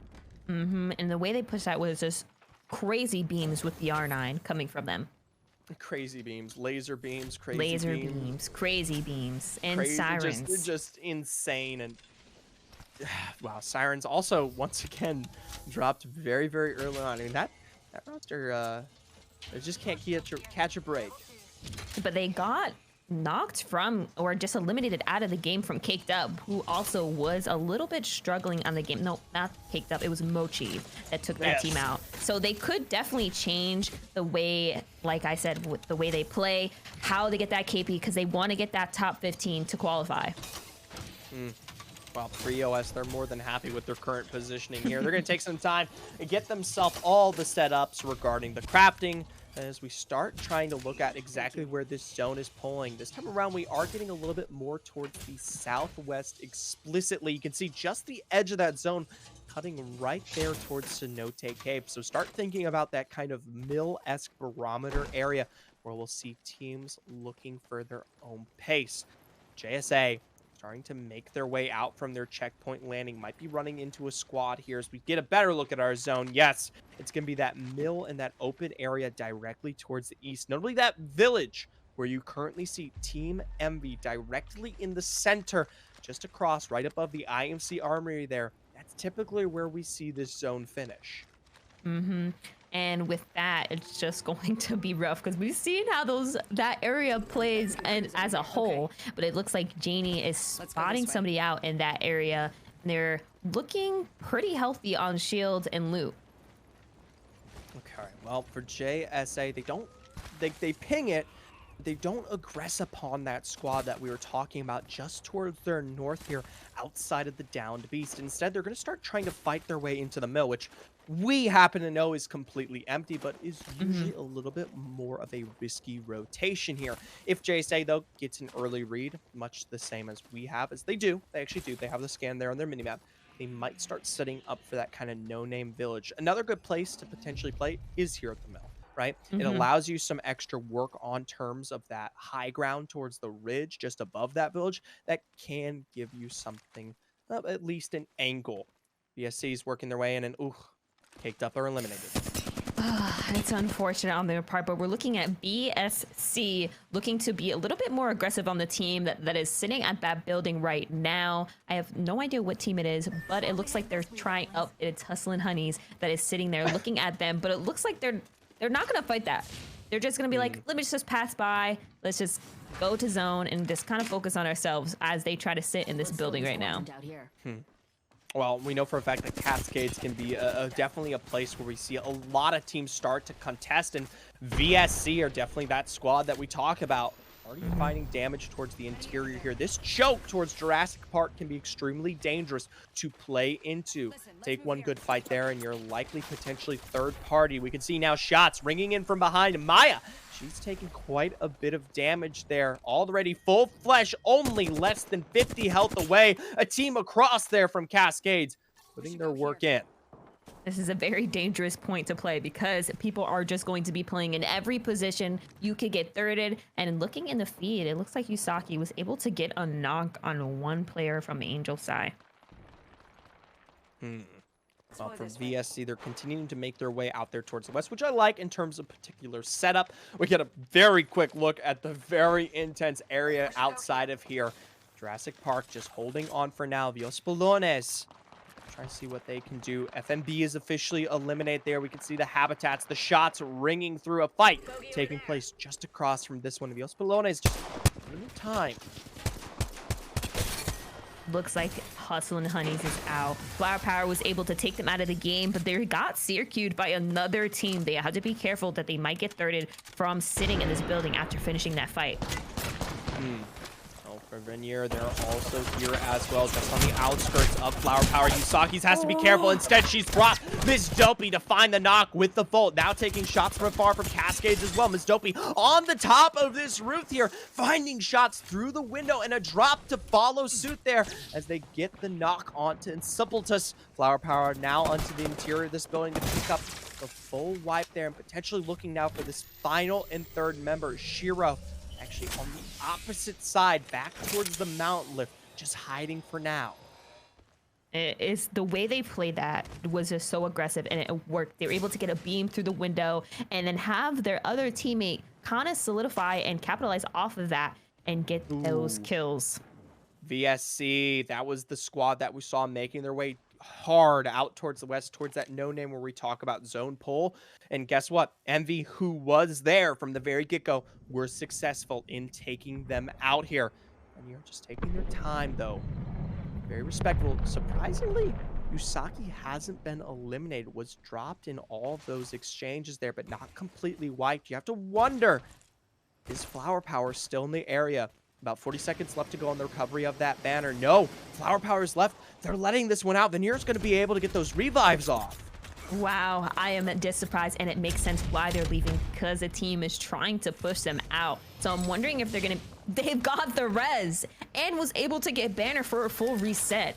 That is just one lucky, like, Oh, this is very lucky. because you never see something like this where somebody is just bleeding out, kind of waiting for res. Right. Yeah, I mean, usually you see the full thirst that follows suit there. I wonder if Usagi had set herself up in a very, like, hard-to-find spot. But either way, it's success is success here. It doesn't change the fact that they have quite a bit of a rotation, and they still technically haven't gotten that revive off. Ahead of them here, just ahead, is Loch Nessies. Looks like they've started to source out damage of their own. A team just across from them towards the west. Haven't found a knock yet. Now we're just looking at them. They're trying to capitalize off of this. I don't know how to say their name correctly. I'm going to let you say it because I know I'm going to butcher it, but they're kind of looking out to just rotate out of here. Yes, I don't want to say it wrong. I'm butchering it. I know for a fact the minute that Raphael gets on the cast, he's going to go, oh, it's Hijose la Polones, and I'm going to go, ah, of course it is. Of course it is. I'm just I've messed it up. I'm a rock. But I guess we're just butchering names here, but we're looking at Nessie's. Eden is literally at 1 HP. How is she going to get? Where? I have no idea. She has to be careful. That one syringe is going to tick. I am worried for her. Oh, they got some rotations ahead. They've opted to potentially pull out there towards the choke. Eden is trying to hit that med kit and see if they're able to do so. Meanwhile, for JSA, they're in a fight of their own here, right up against LNW, likely just coming in just behind them here. Janie, a solo 1v1 to take place, and of course is more than successful in finishing the job. Now JSA going to be having this complete western area outside of Mill towards themselves, where they've been up for quite some time. And look, the third party has already made its way through. A Singularity is down, Ordnance to follow, but they've put way more damage in. Mochi was so close to getting that Horizon all off on them. Samurai Sky getting a knock on Janie. Kind of still cracked JSA. Sabs is holding the top of the hill with them. Also kind of getting a crack as well. Avely. Oh, on there with the charge rifle on that drop. That's gotta feel nasty. JSA now sobs with the portal, force that one back. It's a good potential recovery available, but it's not before Samurai Sky does officially find the full wipe onto Janie. It's likely now JSA in that zone as a duo, and Mochi are still holding this one so effectively, but they've got problems of their own now. A third party to wrap around from the low ground. I'm very nervous for them getting out of here because they have to worry about that. We see Nessies was eliminated from trying to rotate out of the storm into circle, and they weren't obviously allowed to rotate for free. It looks like EOS is trying to capitalize on this fight, get a couple of knocks, but I'm wondering how, like, JSA is rotating, how they're doing, especially trying to recover from that fight. I don't, they might have to pull all the way out, like the very, very outskirts. Large rotation back towards Mill. It looks like EOS is still trying to punish this one out against Mochi, so hopefully that's something that gives JSA the potential to get the recovery off for EOS, starting to take angles of their own. And no, that is JSA. They tried to fight their way back in to get the banner, and as a result, Ably is not. Miss Exodia here, going to be looking for the full wipe, and yes, Masonly eliminated in 9th place. And now it looks like as they're trying to loot, getting healthy, there is a team that is shooting at them, but they just have to be careful. They're sitting there for free. They have a very good spot on where they're at right now. They don't have to worry about that. They're comfy, cozy, and have a bunch of free loot. As we can see in the kill feed, MB was also eliminated. Flower Power here with the late rotation of their own. We finally get to check up on them. They've put themselves in a nice building for now. Meanwhile, looks like Envy, who had been holding out in that no name towards the south, is officially and finally eliminated from play. Ooh, Ms. Then you Dopey, cancel. though. Team Nothing seems to be just a click away here. They found a drop onto Light Years. A bit of a distance one with the utilization of that G7 Scout. Going to keep trying to provide this one back. That portal is giving safety, but you can tell Ms. Dopey trying to find angles. They're just holding position now. I don't want to butcher her name again, but I'm going to say that she definitely needs set on her shield. They have a good positioning. No one is going to come from behind with them. So they just have to hold this and be careful. But knowing that how the zone is going to close next, that is going to be such a rough spot to get out of. Oof. Yeah, for Arc here, they've got a bit of pillars to work with. They do have the redeploy available if they can find some source of cover, just kind of the outskirts here. But you can see the minute they start to peek, they're quickly pressured in their own fights. Looks like something going on towards the other side. EOS fighting against Venue are two of our big winners from earlier today. It looks like both Sheer and Yusaki have already fallen. And Sepultus, the last remaining member here, up against EOS. You can see from behind, back towards that ridgeline, taking shots. And I'm just worried because obviously there's a team playing on that rock, and they have to be careful. Knowing that there's the last team alive, they're not going to get Shiro out for free. Just a random body coming out of the sky. Is that Shiro? No, oh, it is Shiro. It Just is the way it Shiro. looked, it was just completely different, and now Doesn't Shiro matter. got eliminated. Shiro's dead. Hey, you know, you try your best. You hope to succeed there for Shiro. At least it's some loot to work with for EOS. They're looking for a rotation of their own out through the zone here, trying to wrap up right behind where they have this fight taking place. Sepultus hiding out in the rocks there. Odd and Standard shy, putting damage down where it counts. A big read. 6 hostiles in the area. Sadly, it's Leos Lopoleones who take the kill there against Venier to eliminate them in 7th. Gwendolyn gonna take shots in response as Baby Ducks finds Beams with the 301. Caitlyn and Alita forced to run away. They're gonna have to run away. Playing that is not going to be smart. Whoever is sitting on that rock right now is beaming every single person, and it's Team Mochi, making sure that they have to make sure that they don't come out for free. The storm is closing in 6 seconds, so they have to finish this and then rotate in pretty fast. There's probably already a team that's been set up on mill area where the zone is particularly pulling here, and it's very likely even if Mochi do extend a very successful level of control in this fight, I mean, they're not set up for next pull. Right. I'd be shocked if there isn't a team there on the outskirts of mill. I mean, it looks like for Kalia, just kind of really able to walk in here. Kai. I'm surprised because I think Flower Power also can just rotate in. Right. Here's Arc on the other side of mill. No coverage. Arc is for, I mean, not Arc, but Mills is for free.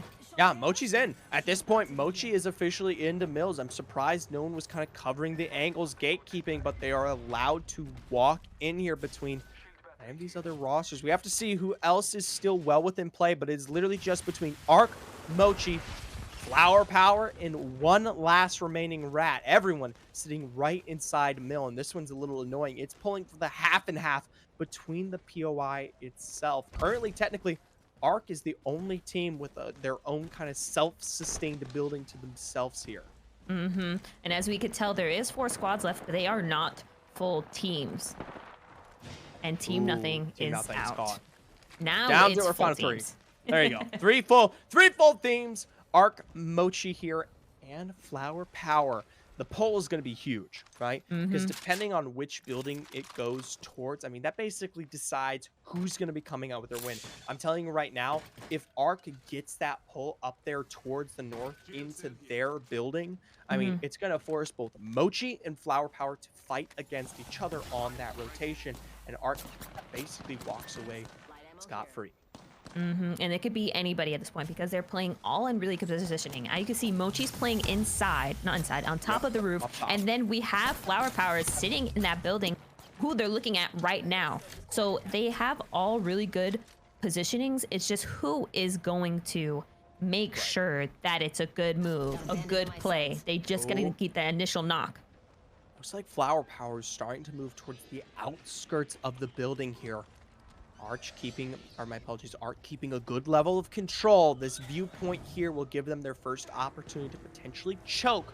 But remember, technically that other building is still well within play. So, I mean, you're Hmm. not likely to find much of anything here. Sadly for Arc, in terms of good angles, aiming wise, I mean, they're going to have to take much wider ones in terms of kind of sourcing out some of those who are holding the doors on this other building if they Hmm. want knocks.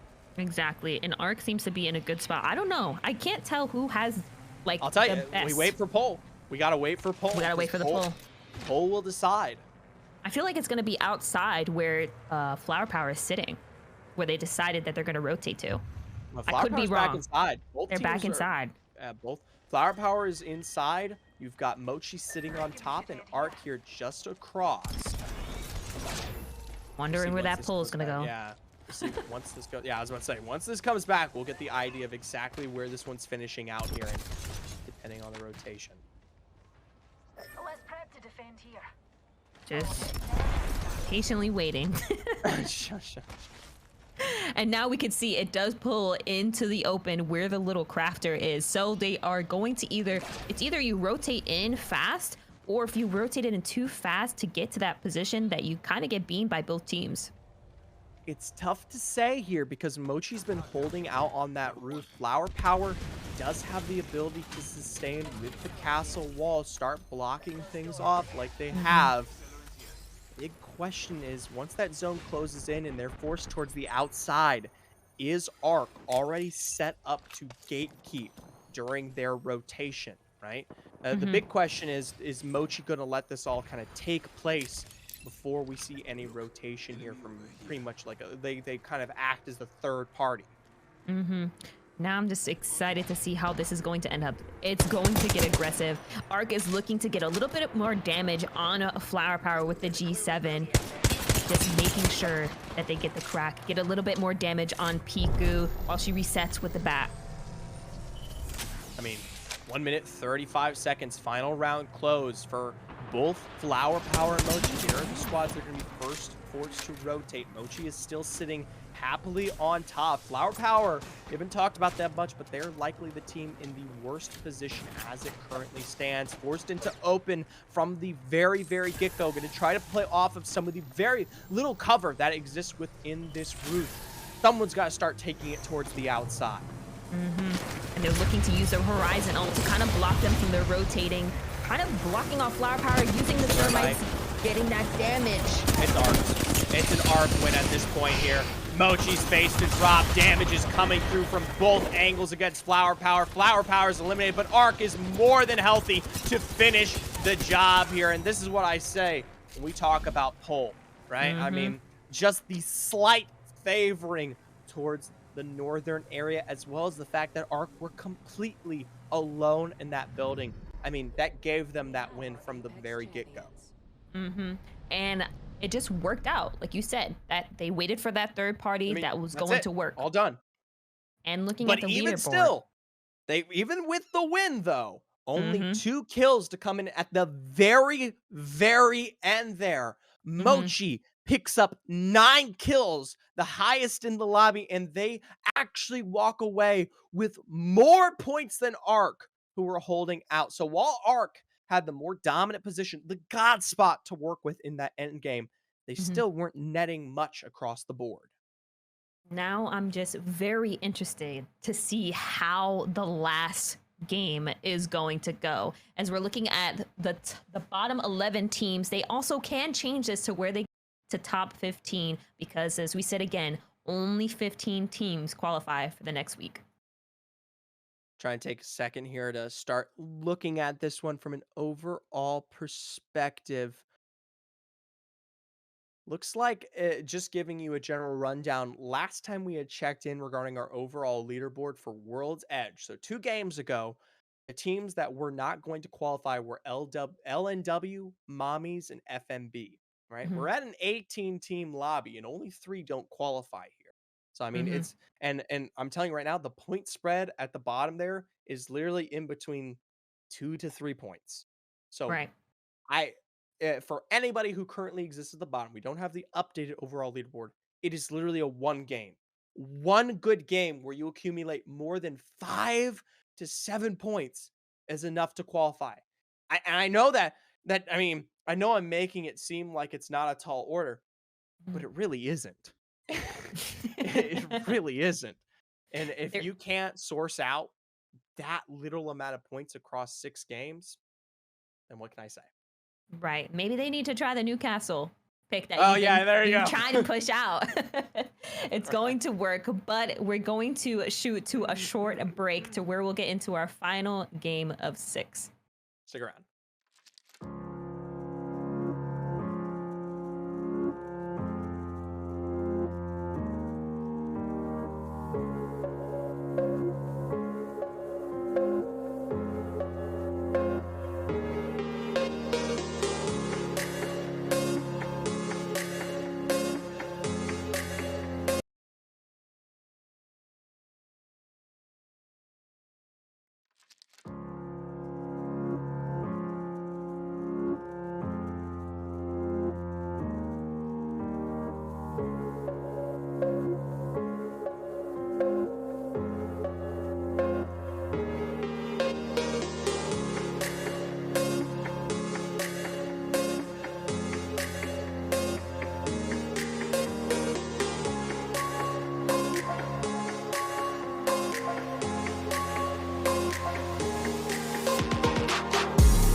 Officially back onto our way towards our 6th game here within the Celestial Cup. Moments away from the final opportunity for these teams here qualify and for Mommy's second chance at redemption. And it's a good redemption because it was able to catch it early, but now everybody has a chance to kind of, if you didn't get good loot, good guns, this is a Yeah. perfect time to get it again. We're lucky it was so early that we didn't even get to see exactly where the zone was, right? Mm. Because True. like that already provides impressions of like, oh darn, the zone was gonna pull towards me. Like the game ended before even that was a thing here. So what I'm hoping for is we see mommies making their way towards barometer. They died immediately, and they're a team that I think we're very likely currently in a place of relegation. I swear by the Lord, just run. Just run. Just go Yep. somewhere else and hide for the time being. Storm Point is a map that is large enough where you can just try to accumulate placements. All right? And honestly, after if I lost that fight in that area, I probably would not land there again. I would land somewhere else. That's just me I though, think- because I play like a baby. That's fair. I think the game is so late at this point that landing somewhere else, like you're unfamiliar with exactly what's going on. So like if they land at wall, they don't know that JSA lands up there, right? I mean, they might, but they don't know exactly how they are specifically landing and separating. At least with barometer, LNW, who has been providing an issue towards this team, they know how they rotate. They know they pull out here towards the south side, and then they fight their way in. And this is giving them the opportunity to still get dropped. And they got dropped. It's okay. This could be a fast res right here where they can reset and they come All right. There we go. Ashikashi dropped back into scenario, but mommies, they've already lost one somewhere along the way. Mighty Macaroni was taken out, and as a result, the mommies are officially eliminated once again in 18th place. And we spelled it out from the get-go. We said it. If you want the opportunity to last a little bit longer, make some decisions. It just didn't happen. Right, and you have to fight a little harder. That clip for, Ashikachi was really good, but unfortunately wasn't enough and got them out of the game. We'll see how it goes for them in the future. Mommies will obviously have the opportunity to continue to compete through the Celestial Cups here, but even us, we don't have a full understanding of the overall leaderboard. I'm just making the assumption that they've been relegated. If not, and we'll have to check in after this game. For Sirens, they've had rough games as well, and they are also in a very similar spot, possibly towards relegation. They themselves currently fighting. They got a squad across to them here in Stormcatcher, and they're already pushing their way out. Looks like this squad made their way towards the no-name village. Nope, they're on the roof. Kind of just resetting. Caked Up gets the high ground, but the other team decides to drop him. He got that really nice knock on Chalice, but they're having a problem just finding the other two that they need to get, because Caked Up was also on the bottom, that they need to get that 15. I believe that they're actually sitting at 13 right now, so this is important for them to hold their positioning. Ooh! Ashki gets an amazing rip there on the beam with the 2 to fall. It's a massive double knock found there. It's only one last standing member, and Angie comes on her way out. And Caked Up are just obliterated in what was their exchange. They thought they had an advantage. They knew Chalice was knocked. But in turn, Sirens, she made short work of that seriously, that entire team. The way she handled that was insane. Literally one clipped, pulled out the PK, and was able to finish the team was just impressive, where I was just in shock. I was just like, wow, she did that. Wow, she did in fact do that. And they're sitting in 12th place right now, so they're sitting kind of comfy. All right. We did get the overall leaderboard, so. Oh, really? Okay. Yes. I'll take a quick peek at that, see exactly where they are, because I think that's the most important thing to look at right now. All right. So, as it currently stands, mommies were eliminated, but they were at 15th place. Ooh. If LNW, well, I think LNW has already taken away their position. Taking those kills, it's very likely that mommies lost out at what was the very edge of their positioning. Hustlin' Honeys and FMB, though, are still within this game to potentially qualify. Okay. They're only, quite literally, about 3 to 5 points away from walking away, taking this one out of the hands of either VSC or even LNW themselves. So now that we can just see the overall of the leaderboard, it's very possible for these teams to go up or even down with the points. But we're looking at EOS overall with 75 points in first place. Right. It's very likely, Yeah, EOS, what an insane day for them. 20 ahead of Flower Power, by the way, at 53. Veneer with 50 of their own. JSA at 44. And, of course, Envy, who just checked in with at 35. But I do want to keep spelling this out because I think this is the most important thing. Sirens were dropped, or Sirens almost dropped there, but they took out Caked Up, so that keeps them consistent, like you said, in the top 12. Caked Up, though, they aren't safe.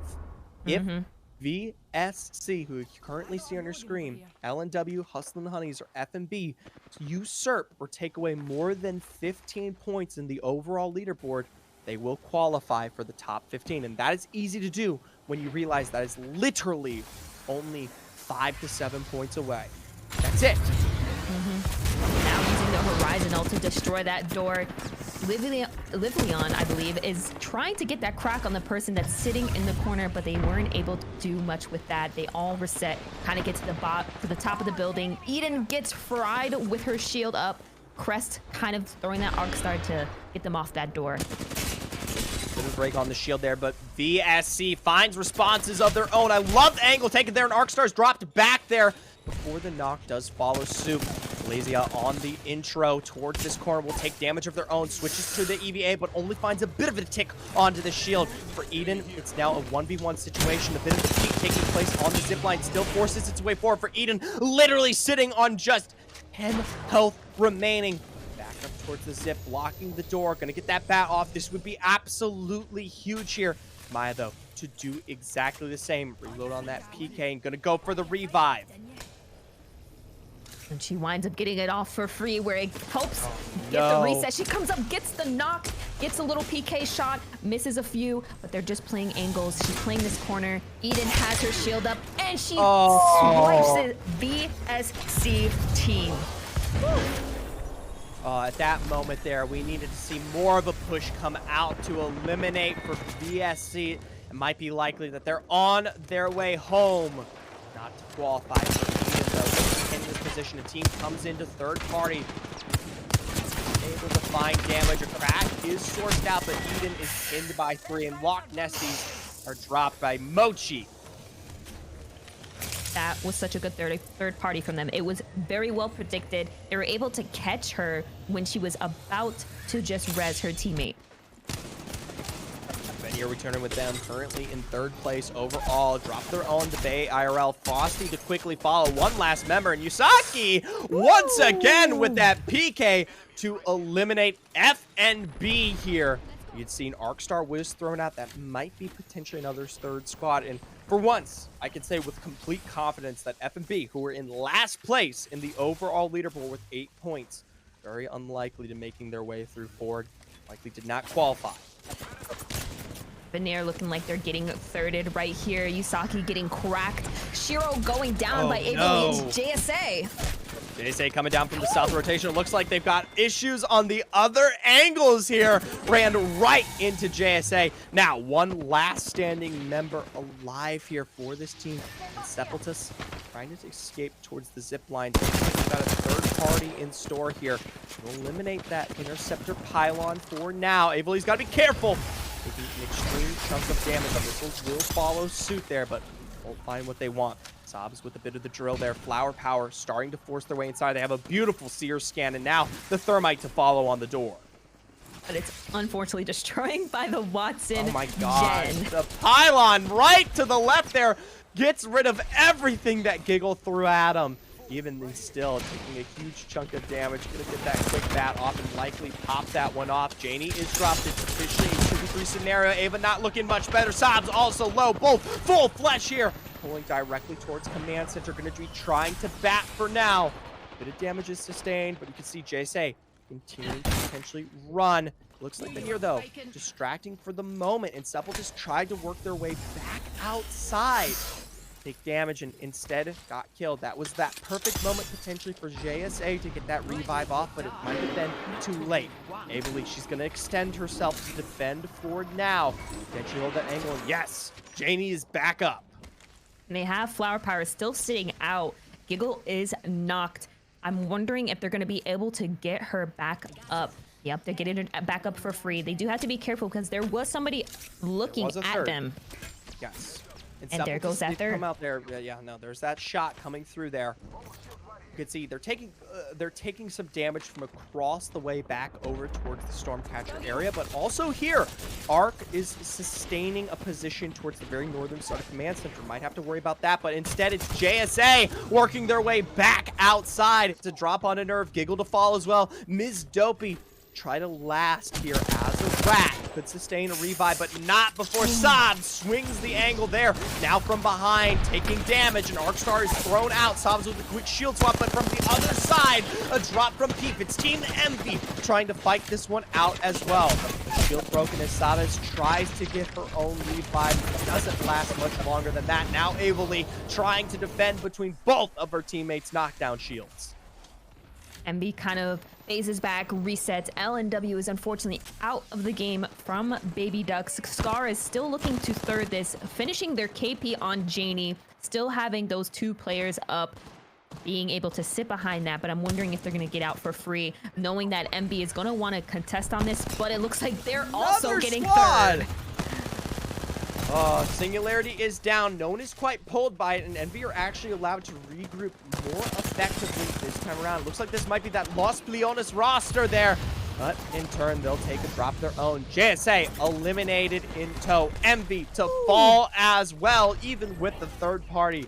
Los Leones with their own successful wipe. Yes, they do face knocks onto Alita there, but will more than likely be able to get that one back up. And you have to wonder, where's Arc? Arc was here just moments ago on the northern side of Command Center, and that might be them. Yes. Yep. They're just kind of holding out. They were looking to third that, but seeing that they got the Horizon queue up, seeing that she was on the air, they're like, you know what? Let's not push this. Let's kind of like reset, get some loot, use this free Loba ult, and just kind of calm down. There was a lot of third parties in this area. I feel like we've been staring at this area for. It was so hectic. There was so many aggressive plays. Third party after third party after third party. Now it's finally relaxed. Well, I'll tell you what.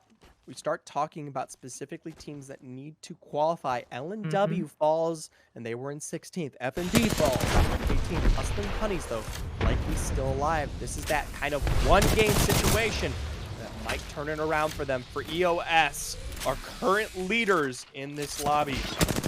Lost out on Stan or Shy, holding out the choke for now. They got a team to the south of them. They're trying to keep this one in position, but you can see there, bit of a scan. Trying to take angles. They're looking at it right now. Hustling Honeys. They're the ones that actually is sitting there. They could have won that 100%, but they don't know that it's a duo, so they decide to recall from this fight and kind of just push off, leaving EOS to just leave and sit by themselves. But they're also getting scanned, trying to get that rotate.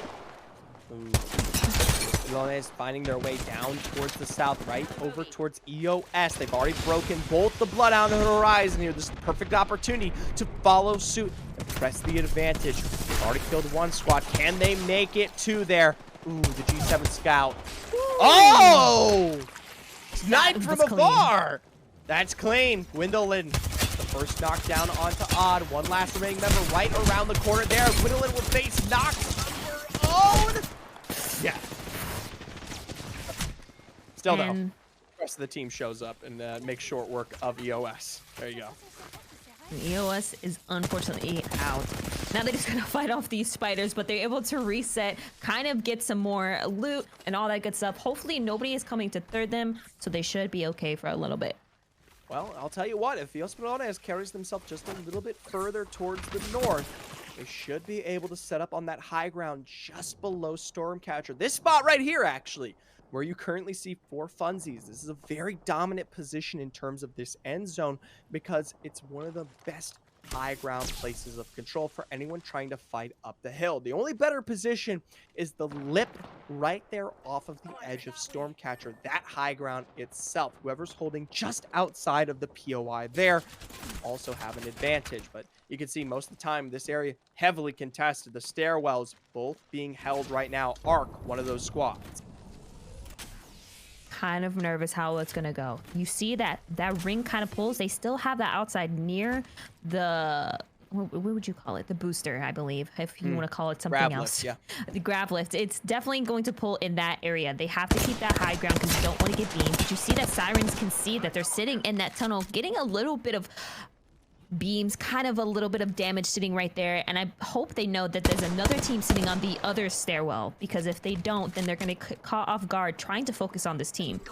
Well, thankfully for them, as long as they make sure that nothing happens within the next 20 seconds, no one reappears from the other stairwell, they actually have this entire eastern side, or I guess it's western side of Stormcatcher completely to themselves. They'll be able to play the high ground and probably have a nice drop directly towards that grav cannon area, where they're going to be able to kind of control the pace of the game. The Ospilones have worked their way up more towards where For Funsies was.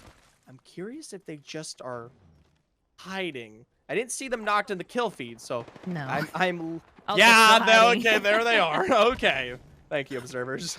It's just going to be a little worrisome, especially if a seer decides to point them out. Yeah, one scan legend and the job is done. But for Los Pelones, they've got to worry about other issues. This is likely Hustlin' Honeys, who are a little bit later on the rotation, back out from the south there. Gwendolyn with a Mastiff, able to find massive cracks before taking to the sky with the grab lift. Enemies to follow. Suze Gwendolyn's looking to posture with that bat, able to stick this one off. A quick reload with the Mastiff, and continuing to find damage where it counts. A knock onto one. Strawberry Light to follow. No, this is team nothing. Eliminated in 7.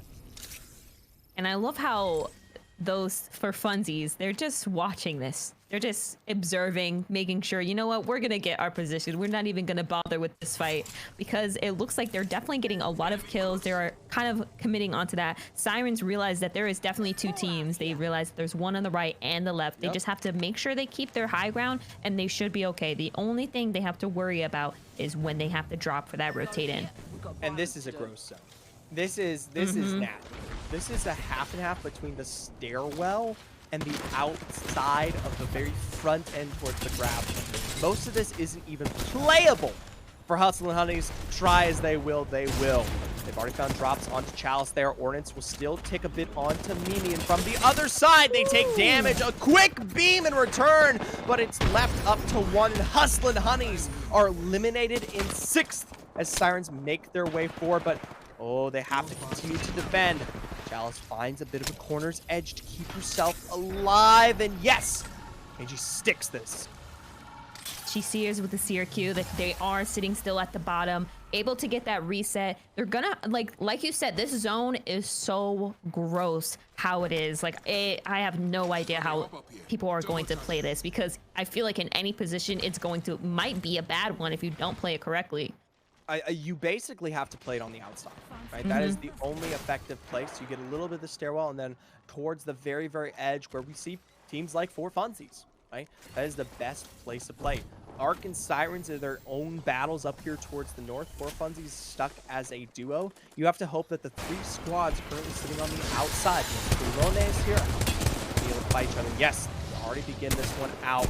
Massive once again from Gwendolyn, not quite landing there. Sticking the shield bat in the skies, and Lita starts pressuring forward into the zone, continues to choke. Massive ticking, and Mochi dropped in 5th.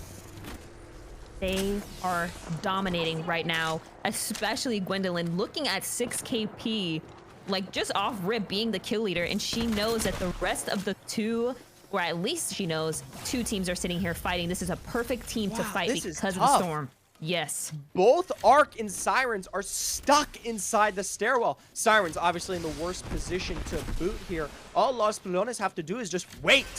They wait for this to take place. Come in 3rd party, and For Funsies, they're going to likely do the same just behind them. Sammy facing a knock. Pico and Aramente not looking much better themselves. It's up to Aramente to survive for now, and she's unable to do so. Sirens stuck as 2. Gonna try to stick the revive there. Ash with a quick shield swap as Los Valentes are starting to move their way in. A singularity is thrown out, but all 3 members are brought up and alive. Found the drop onto Angie, and Caitlyn, and the 2 are looking to finish the job. Lones, they know for a fact that this squad is on the outside, looking to potentially come in 3rd party. Alita's low. Alita's very low here.